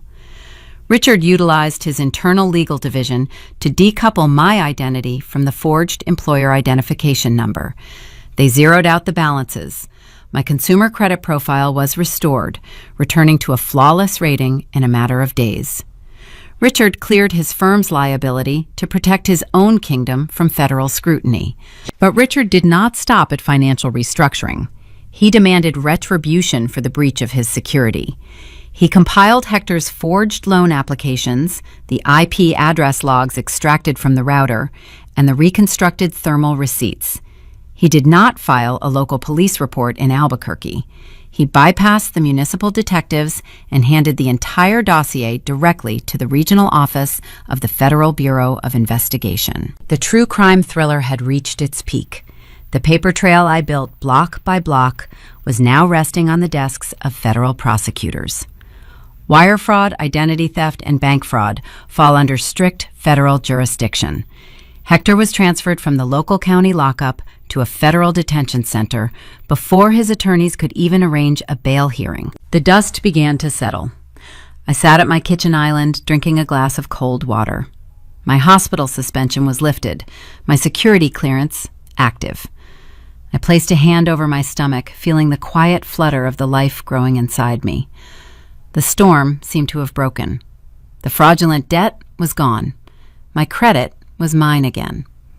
But toxic ecosystems do not simply evaporate when the primary predator is caged. They mutate. The remaining parasites search for a new host. My laptop screen illuminated with an incoming email notification. The sender was Aaron Garcia, my older brother. Aaron was the golden child of the Garcia family. He operated as a vice president in Hector's development firm, driving European sports cars and living in a downtown penthouse heavily subsidized by the company payroll. Aaron had not spoken to me in 3 years, viewing my modest auditing career as an embarrassment to the family brand. The subject line of his email consisted of 2 words: asset freeze. I opened the message. The federal government had just seized Hector's holding accounts, placing a sweeping injunction on the entire corporate portfolio. Aaron's trust fund, his operational capital, and his corporate credit cards were locked down by the FBI. He was collateral damage in the federal sweep. Aaron was not writing to apologize for our parents' behavior. He was not asking about my health or my pregnancy. His email was a frantic, aggressive demand. He ordered me to formally drop the identity theft charges. He claimed my cooperation would allow the prosecutors to unfreeze his specific trust accounts. The financial rot ran deeper than Hector and Sylvia. Aaron was watching his luxury lifestyle evaporate, and his panic was turning into rage directed entirely at me. The brother who had ignored my existence was now preparing to launch his own offensive to protect his inheritance. The concrete parking structure of the hospital was empty when I walked out through the sliding glass doors. The evening air felt brittle and thin. I walked toward my sedan, ready to drive home and rest. A sleek black sports car sat idling directly behind my parking space, blocking my exit. The engine released a low, guttural hum. The driver door swung open. Aaron stepped onto the pavement. My older brother wore a tailored charcoal suit that mirrored the expensive wardrobe our father favored. But the confident, arrogant swagger was gone. His silk tie hung loose, his hair was unkempt, his eyes carried a frantic, feral shine illuminated by the harsh, overhead fluorescent lights. He slammed his car door shut, the sharp, metallic sound echoing through the empty, concrete levels. He marched toward me, his expensive leather shoes slapping against the ground. He did not ask how I was feeling. He did not ask about the child growing inside me. He stopped 2 feet away, invading my personal space with hostile intent. "You are going to call the federal prosecutor tomorrow morning," Aaron ordered, his voice vibrating with raw panic. "You are going to sign a sworn affidavit stating the identity theft was a misunderstanding. You will tell them you gave Hector permission to use your name for that consulting firm." I looked at his clenched fists. I looked at the gold luxury watch resting on his left wrist. "I am not perjuring myself for a man who tried to institutionalize me, Aaron," I replied, my tone flat and unyielding. Aaron stepped closer, his face flushing a deep, angry red. "You do not understand what you are doing, Eleanor. The Federal Bureau of Investigation placed a sweeping injunction on the entire Garcia portfolio. My trust fund is locked. My corporate credit cards are declining at the grocery store. My construction sites are shut down because I cannot meet the vendor payroll. You are bankrupting me to settle a petty grudge." The profound selfishness of his statement hung in the cold air. He viewed my stolen identity and the $450,000 of shadow debt as a petty grudge. He only cared that his luxury lifestyle was evaporating. "You are a vice president in his firm," I said, watching his rapid, shallow breathing. "You knew he was moving stolen capital. You stood by and watched him frame Teresa 10 years ago. You watched him forge my signature. You chose the sports car over your sister." Aaron raised a trembling finger, pointing it inches from my face. "If you do not drop the charges, I will hire the most vicious civil litigators in the state. I will sue you for defamation. I will bury you in legal fees until you are living on the street. You will not have a dime left to raise that kid." He turned around and walked back to his vehicle. He shifted into gear and sped away, leaving the sharp, acrid scent of high-octane exhaust suspended in the parking garage. I unlocked my sedan and sat behind the steering wheel. My pulse remained steady. I did not feel intimidated by his threats. I felt a cold, clinical curiosity. If Aaron was desperate enough to ambush a pregnant woman in a dark parking structure, his trust fund was not just a passive savings account. It was a repository. I drove home and opened my laptop. I accessed the public municipal database for Bernalillo County. I pulled the property tax records and the commercial development filings for Aaron's specific construction projects. I cross-referenced the dates of his land acquisitions with the routing logs I had extracted from Hector's router. The pattern emerged within an hour. The unsecured credit line stolen from Crescent Ridge Capital did not just sit in Hector's offshore accounts. The funds were cycled back into the domestic banking system, disguised as anonymous angel investments funding Aaron's luxury condominiums. Aaron was not just collateral damage. He was the primary beneficiary of the wire fraud. He was laundering the embezzled money through concrete and steel. I compiled the property records, the corresponding date stamps, and the matched financial figures into a digital dossier. I drafted a concise supplementary email and sent the encrypted file directly to the lead federal prosecutor assigned to Hector's case. The federal justice system does not operate on emotion. It operates on a cold, methodical timeline. 2 months passed. The high desert autumn settled over New Mexico, turning the cottonwood leaves a brilliant gold. The air grew sharp and crisp. The fallout arrived on a Tuesday morning. It was clinically merciless and swift. I sat in my office at the hospital drinking a cup of herbal tea. The local news channel played on the small television mounted in the break room. The broadcast cut to live helicopter footage circling the exclusive gated subdivision in Albuquerque. A fleet of dark sport utility vehicles blocked the circular cobblestone driveway of my parents' estate. Federal agents wearing tactical windbreakers swarmed the pristine manicured lawn. They carried empty cardboard evidence boxes into the grand foyer and carried them out filled with financial documents, computer hard drives, and physical ledgers. The news anchor read the breaking bulletin. Hector and Sylvia Garcia were indicted by a federal grand jury on multiple felony counts, including wire fraud, identity theft, bank fraud, and money laundering. The government executed a sweeping asset forfeiture warrant. The helicopter camera zoomed in as a flatbed tow truck hauled Hector's silver Mercedes away from the curb. The sprawling stucco home was seized to pay restitution to the defrauded creditors. Their country club memberships were revoked. The mahogany desk where my father had plotted my ruin was disassembled and carried out in pieces.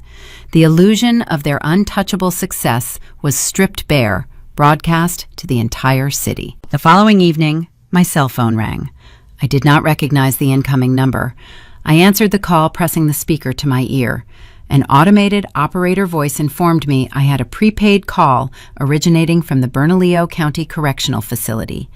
I pressed the keypad to accept the connection. "Eleanor," a voice whispered. It was Sylvia. Her tone was stripped of its usual polished country club resonance. The practiced theatrical fragility was gone, replaced by raw, unfiltered desperation. The harsh metallic echo of a holding cell reverberated in the background. "Eleanor, please," she sobbed, her breath hitching in her throat. "The conditions in here are horrific. They took my jewelry. They took the house. You have to call the judge. You have to tell them you forgive us. We are your parents, Eleanor. Family protects family." She was still attempting to use the same biological guilt she had weaponized my entire life. She wanted me to act as her shield. I listened to her weeping. I felt no triumph. I felt no joy. I felt the sterile, quiet satisfaction of a balanced equation. "I am an auditor, Sylvia," I replied, my voice devoid of any emotional inflection. "I do not protect the fraud. I protect the ledger." I pulled the phone away from my ear and ended the call. The connection lasted exactly 4 seconds. It was not an act of revenge. It was an act of absolute compliance with the reality they had built. The final loose end arrived at my apartment complex 2 days later. A delivery driver knocked on my front door holding a sprawling, extravagant floral arrangement. It was a massive display of rare white orchids and imported lilies housed in a heavy crystal vase. The scent was cloying, thick, and overpowering, filling the narrow hallway with a suffocating perfume. The driver handed me a thick parchment envelope, sealed with dark blue wax. I carried the heavy vase into my kitchen and set it on the quartz island, the exact spot where Julian had abandoned his platinum engagement ring. I broke the wax seal on the envelope and unfolded the heavy cardstock. The handwriting belonged to Julian. The letter was 3 pages long, a frantic, rambling manifesto of regret and longing. He wrote that his father had finalized the absorption of the shadow debt. He wrote that Crescent Ridge was safe. He begged for a second chance. He promised to buy a house in Santa Fe to support the baby, to spend the rest of his life proving his loyalty. He asked me to wear his ring again. He believed a grand gesture and an expensive bouquet could erase the moment he looked at me with disgust and threatened me with federal prison. He believed wealth was a universal eraser. I folded the letter, sliding it back into the parchment envelope. I picked up the heavy crystal vase. The orchids trembled as I carried the arrangement out my front door and walked down the concrete stairs. I bypassed the recycling bins and walked directly to the large commercial metal dumpster sitting at the edge of the resident parking lot. I lifted the heavy glass vase and dropped it inside. The crystal shattered against the rusted metal bottom with a loud, satisfying crash. The rare white orchids vanished into the refuse, mixed with discarded coffee grounds and junk mail. I tossed the parchment envelope in right behind them. I walked back up the stairs to my quiet, sunlit apartment. The air inside smelled clean, free of cigar smoke, heavy perfume, and toxic lies. The enablers, the narcissists, and the cowards had faced their inescapable consequences. The rot had been completely excised from my life. The high desert winter gave way to a brilliant, brief spring. The thick snowpack resting on the Sangre de Cristo peaks melted, feeding the dry riverbeds twisting through the valley. My belly grew taut and heavy, carrying the quiet, steady rhythm of a new life. I went into labor on a Tuesday evening, just as the sky turned a deep, bruised purple. The delivery room at St. Jude Regional Medical Center was an oasis of clinical calm. There were no hovering grandmothers staging photographs for social media. There were no arrogant men pacing the hallways demanding updates. The room contained only the rhythmic digital beep of the fetal monitor, the quiet encouragement of the nursing staff, and Teresa holding my left hand. Clara arrived just before midnight. Her first cry was a sharp, demanding sound that filled the sterile space, cutting through the silence. I held her warm, fragile body against my chest, feeling the rapid flutter of her tiny heart. She was perfect. She belonged to no one else. 2 weeks later, the illusion of total peace fractured. A sharp, rapid knock sounded at my apartment door, shattering the quiet morning routine. I carried Clara in my arms and peered through the peephole. A man wearing a beige windbreaker stood on the welcome mat, holding a thick manila envelope. I unlocked the deadbolt and pulled the door open. "You have been served," he muttered, shoving the envelope toward my chest, before turning away and retreating down the concrete stairs. I recognized the return address printed in embossed navy ink immediately. Crescent Ridge Capital, Legal Division. I carried the heavy parcel to the kitchen island, resting it on the cool quartz surface. I placed Clara gently into her bassinet. I tore the flap open and pulled out a formal legal petition filed in the Bernalillo County Family Court. Julian was listed as the primary plaintiff. The document outlined a demand for a mandatory genetic paternity test, followed by a formal request for shared physical guardianship and joint legal decision-making authority. A cold wave of dread washed over my skin, raising the hairs on my arms. This was not a gesture of sudden paternal love. It was a hostile acquisition strategy directed by his father, Richard. The Crescent Ridge dynasty operated on bloodline principles. They viewed a potential biological heir as a corporate asset, requiring strict management and control. Richard had neutralized the federal threat regarding my parents' wire fraud, but his towering pride demanded he retain leverage over my existence. They intended to use their limitless financial resources to drag me through years of grueling litigation, burying me in attorney fees until I surrendered control of my daughter. Fighting corporate billionaires in family court is a war of attrition. They bank on the opponent running out of stamina and capital, but an auditor never signs a contract without reading the peripheral clauses. I walked into my home office. My security clearance at the medical center was restored, and I had resumed my position managing compliance reports from a remote terminal. I unlocked my lower filing cabinet and retrieved the final execution agreement Richard sent over 6 months ago when his accountants zeroed out my shadow debt. When the Crescent Ridge fixers drafted that settlement, they were terrified of the whistleblower report I had threatened to send to the Securities and Exchange Commission. They focused entirely on indemnifying their accounting division from federal oversight. They required my signature on a strict non-disclosure covenant binding me to silence regarding their vast institutional negligence. I had agreed to sign their covenant under one specific, non-negotiable condition. I mandated the inclusion of a specialized family law rider. The following morning, I scheduled a secure video conference with the lead counsel for Crescent Ridge. I sat at my desk, wearing a sharp blazer, looking into the camera lens. The legal representative appeared on my screen, sitting in a sleek, glass-walled boardroom. He wore a condescending smirk, clearly prepared to bully a single mother into a predatory visitation framework. Miss Garcia, the counsel, began, his tone dripping with patronizing faux sympathy. My client is prepared to offer generous monthly child support in exchange for standard visitation rights. We strongly advise you to accept this preliminary framework before we file the exhaustive discovery motions. We will subpoena your employment records, your psychological history, and your financial status. I did not raise my voice. I did not flinch at the threats. I leaned forward, resting my hands flat on my desk. I suggest you open the finalized debt absorption contract your firm drafted last November, I instructed. Turn to page 14, paragraph 4, subsection C. The litigator frowned, typing rapidly on his mechanical keyboard. His eyes scanned the digital document on his secondary monitor.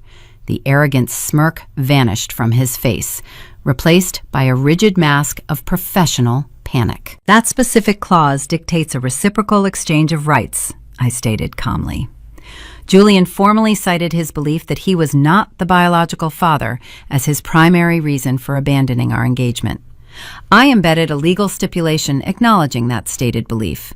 The clause legally terminates his paternal rights and waives his ability to ever contest guardianship in the future. I agreed to sign your non-disclosure covenant protecting Richard from federal scrutiny only in exchange for Julian's preemptive relinquishment of this child. The attorney stared blankly at the screen. He realized the fatal error his department had committed. Corporate lawyers rarely scrutinize family law riders buried deep within financial settlements. They had traded a grandchild for corporate immunity. If you pursue this family court petition, I continued, you are breaching the foundational terms of our settlement. That breach immediately nullifies my non-disclosure agreement. If Julian wants to fight for weekends, I will mail the whistleblower report to the federal regulators this afternoon. Decide what is more valuable to Richard, his money or his pride.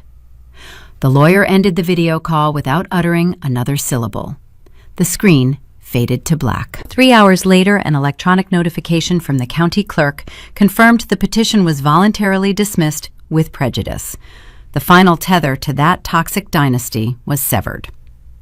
The days shortened, fading into a warm, golden summer. Clara grew strong and observant with dark, curious eyes. We reside in a bright, airy apartment in Santa Fe, far removed from dark mahogany desks and the suffocating theater of country club deception. The air outside my window smells of rain and wild sagebrush.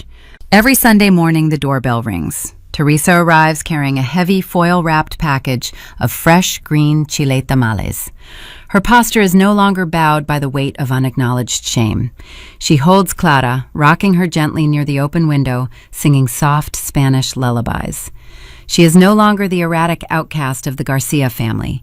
She is the bedrock of a new one. I framed the thermal ultrasound picture. The original 12-week scan that triggered the collapse of the entire conspiracy now hangs above Clara's crib, enclosed in a simple wooden border. It serves as a daily visual reminder of the exact hour everything fractured and the precise moment my real life commenced. I did not get the ending the bridal magazines sell. I did not walk down an aisle in a white dress, and I did not marry into immense generational wealth. I gained something infinitely more durable. I acquired autonomy. I secured the unvarnished truth. No one dictates my narrative, manipulates my credit profile, or engineers my sanity anymore. The cycle of manipulation stops the moment you refuse to absorb the cost of their deception. If a relative ever tells you that you are a burden or attempts to forge your worth to cover their own failures, do not waste your breath screaming into the void. Read the fine print. Audit the history. Let the paperwork speak. Drop a comment below if you have ever had to build a case against your own toxic bloodline, and subscribe for more stories of quiet boundaries and precise justice. The truth about existing as the designated scapegoat within a toxic bloodline is that they only underestimate your intelligence until they can no longer afford the luxury of ignorance. For 31 years, my parents viewed my quiet compliance as a symptom of weakness. They looked at my modest apartment and my predictable auditing career and saw a convenient dumping ground for their own moral bankruptcies. They assumed a daughter trained to follow the rules would never possess the audacity to rewrite the rule book. But that is the fundamental miscalculation of arrogant people. They forget that the person tasked with carrying the emotional debt is also the person who learns how to read the underlying ledger. Hector and Sylvia traded their freedom for a desperate illusion. The federal sentencing hearing took place in a sterile courtroom in downtown Albuquerque late last autumn. I sat in the back row wearing a simple black sweater, watching the proceedings with the detached observation of a stranger. My father did not look like a titan of commercial real estate. Stripped of his tailored suits and his expensive imported cigars, he looked small, hollowed out by the crushing weight of federal sentencing guidelines. The judge did not care about his golf handicap or his curated charitable donations. The judge cared about wire fraud across state lines. When the gavel struck, condemning them both to lengthy terms in a minimum security federal penitentiary, Sylvia did not look back at the gallery. Her country club peers were absent. Her golden child son Aaron was absent, busy fighting his own civil asset forfeiture battles. They stood alone, shackled by the very deception they had engineered to maintain their pristine image. They are locked in a cage they constructed, brick by forged brick. Julian traded a family for a financial portfolio that ultimately fractured under the weight of his father's ruthless expectations. Richard did not forgive his son for bringing a monumental federal liability into the Crescent Ridge boardroom. Corporate sharks do not tolerate weakness in their succession plans. From what I read in the regional business journals, Richard forced Julian to resign from his executive vice president position shortly after the scandal concluded. Julian was reassigned to a meaningless advisory role in a satellite office hundreds of miles away from the primary seat of power. He chose the safety of his inheritance over the integrity of our partnership, and in the end, he lost his grip on both. He traded a life of genuine connection for a cold corner office where he will spend the next 3 decades trying to earn back the respect of a father who views him as a depreciating asset. You do not have to yell to be heard. You do not have to perform grief for people who engineered your pain. The silence that follows the excision of toxic enablers is not empty. It is spacious. It leaves room for the things that actually matter. Clara will grow up knowing the story of the thick blue folder. She will not hear it framed as a tragic tale of betrayal or a warning about the cruelty of the world. She will hear it as the exact moment the women in her family stopped absorbing the blame for the sins of erratic men.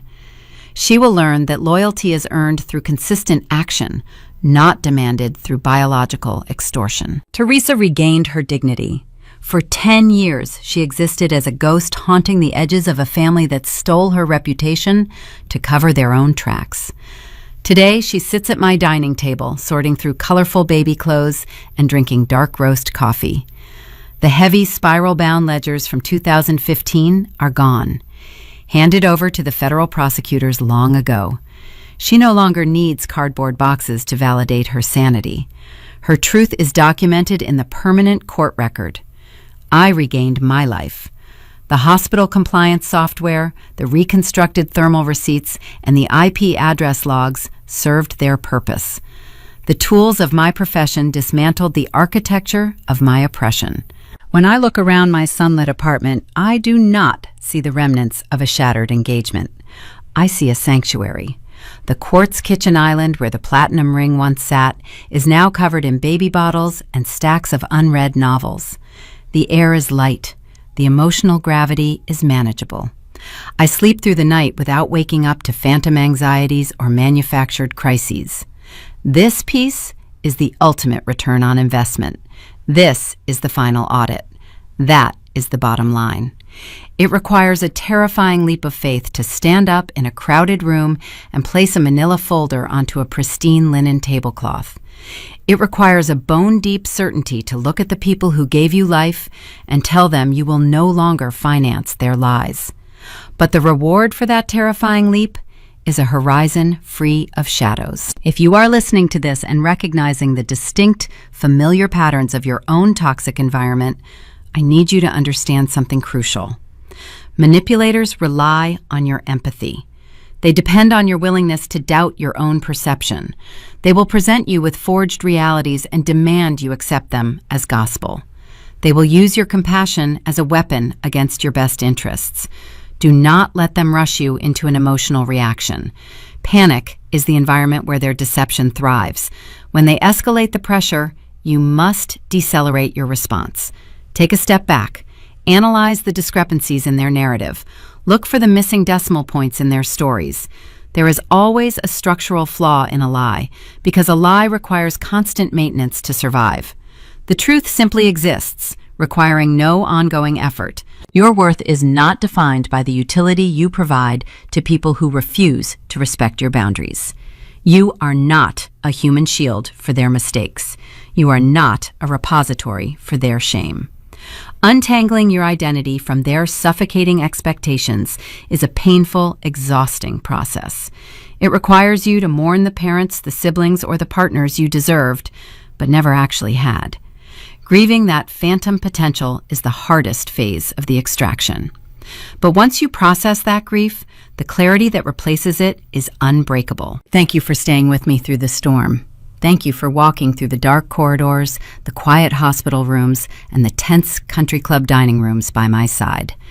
If my story helps you untangle your own worth from the people who tried to forge it, then every shredded piece of paper, every terrifying confrontation, and every sleepless night was worth the endurance. You hold the pen to your own ledger. Stay quiet when they expect you to scream. Stay sharp when they want you confused. And always keep the receipts. See you in the next one. The quietest hours of the night always bring a distinct kind of clarity. When I sit in the dim glow of the nursery, the only sound in the apartment is the soft, rhythmic breathing of my daughter Clara. In these still moments, holding her warm weight against my chest, the echoes of the past year fade into a low hum. The courtrooms, the shredded receipts, the sterile country club dining rooms, they all recede. What remains is a profound, almost terrifying realization about the true weight of the word family. Becoming a mother forces you to examine the blueprint of your own upbringing. You look at the foundation you are handed and must decide whether to build upon it or tear it down to the bedrock. For my entire life, I believed my parents, Hector and Sylvia, represented a specific brand of the traditional American family. They presented a flawless facade. They owned the sprawling stucco home in a gated subdivision. They attended the right charity galas, drove the imported cars, and projected the image of the successful, self-made patriarch and his devoted matriarch. In American culture, we are often conditioned to equate this kind of material accumulation with successful parenting. We confuse financial provision with family responsibility. But a roof paid for with stolen capital is just a very expensive trap. True family responsibility has very little to do with the zip code you raise your children in or the pedigree of the partner you push them to marry. It is rooted in the quiet, unglamorous work of emotional integrity. My parents failed not just because they committed federal wire fraud. They failed because they viewed their children not as autonomous human beings requiring guidance, but as raw materials to be harvested. They looked at my brother Aaron and saw an accomplice to launder their ambition. They looked at me and saw a pristine credit score and a convenient scapegoat. When we talk about traditional family structures, we often talk about duty. But duty must flow in both directions. The unspoken contract between parent and child relies entirely on fundamental fairness and radical honesty. A child relies on their parents to act as a mirror, reflecting a safe, accurate version of the world back to them. When Sylvia planted a forged medical file on my kitchen counter, attempting to convince me my own body was broken, she shattered that mirror. She weaponized my trust to protect her own vanity. Raising Clara has taught me that emotional awareness is the most critical asset you can pass down to the next generation. Emotional awareness means recognizing your child's fears and joys as valid, separate entities from your own desires. It means resisting the urge to manipulate their reality to serve your comfort. If Clara ever makes a devastating mistake, I will not teach her to construct a shadow corporation or forge a digital paper trail to hide from the consequences. I will teach her to sit in the uncomfortable light of accountability. Accountability is the only soil where genuine resilience grows. We live in a society that often rewards the loudest voice in the room, the slickest presentation, the most aggressive maneuver. But long-term guidance requires teaching a child the value of the fine print.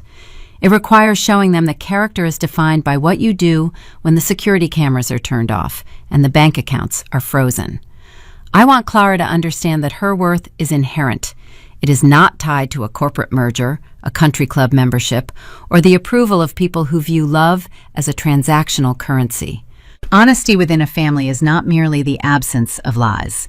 It is the active, daily practice of transparency. It means allowing your children to see your flaws without burdening them with the responsibility of fixing them. Hector and Sylvia could not bear the shame of their own financial failures, so they forced their sister and their daughter to carry the debt. They violated the most sacred rule of the family structure. Parents are meant to shield their children from the fire, not use them as kindling to keep themselves warm. Breaking a generational cycle of abuse and manipulation is a lonely, exhausting endeavor. It requires you to mourn the family you deserved while simultaneously fighting the family you were actually given. But the reward for that excruciating labor is a clean slate. When I look at the framed 12-week ultrasound picture hanging above Clara's crib, I do not see the catalyst for a criminal indictment. I see the exact moment the inheritance of deceit was permanently severed. I see a promise kept. The process of auditing your own bloodline is never easy, but it is the only way to ensure the rot does not spread to the roots of the next generation. If you are navigating the heavy work of untangling your own worth from a toxic environment, if you are learning how to set the quiet boundaries that protect your peace, you are not alone. There is a community of people learning how to read the ledger and reclaim their narrative. Drop a comment below to share the lessons you are passing down to the next generation, and subscribe to Aura Vengeance. Together, we can continue to explore the intricate, sometimes painful dynamics of family justice and the power of the undeniable truth. As I lay Clara down in her crib and pull the soft blanket over her shoulders, I watch the moonlight filter through the blinds, casting long, shifting shadows across the floorboards. The apartment is safe, the locks are secure, and the future is an open, unwritten page. Yet the past never truly vanishes. It simply changes its shape. We all inherit a ledger from the people who raised us, filled with debts we did not accrue and assets we must carefully appraise. The question is not whether you were handed a corrupted balance sheet.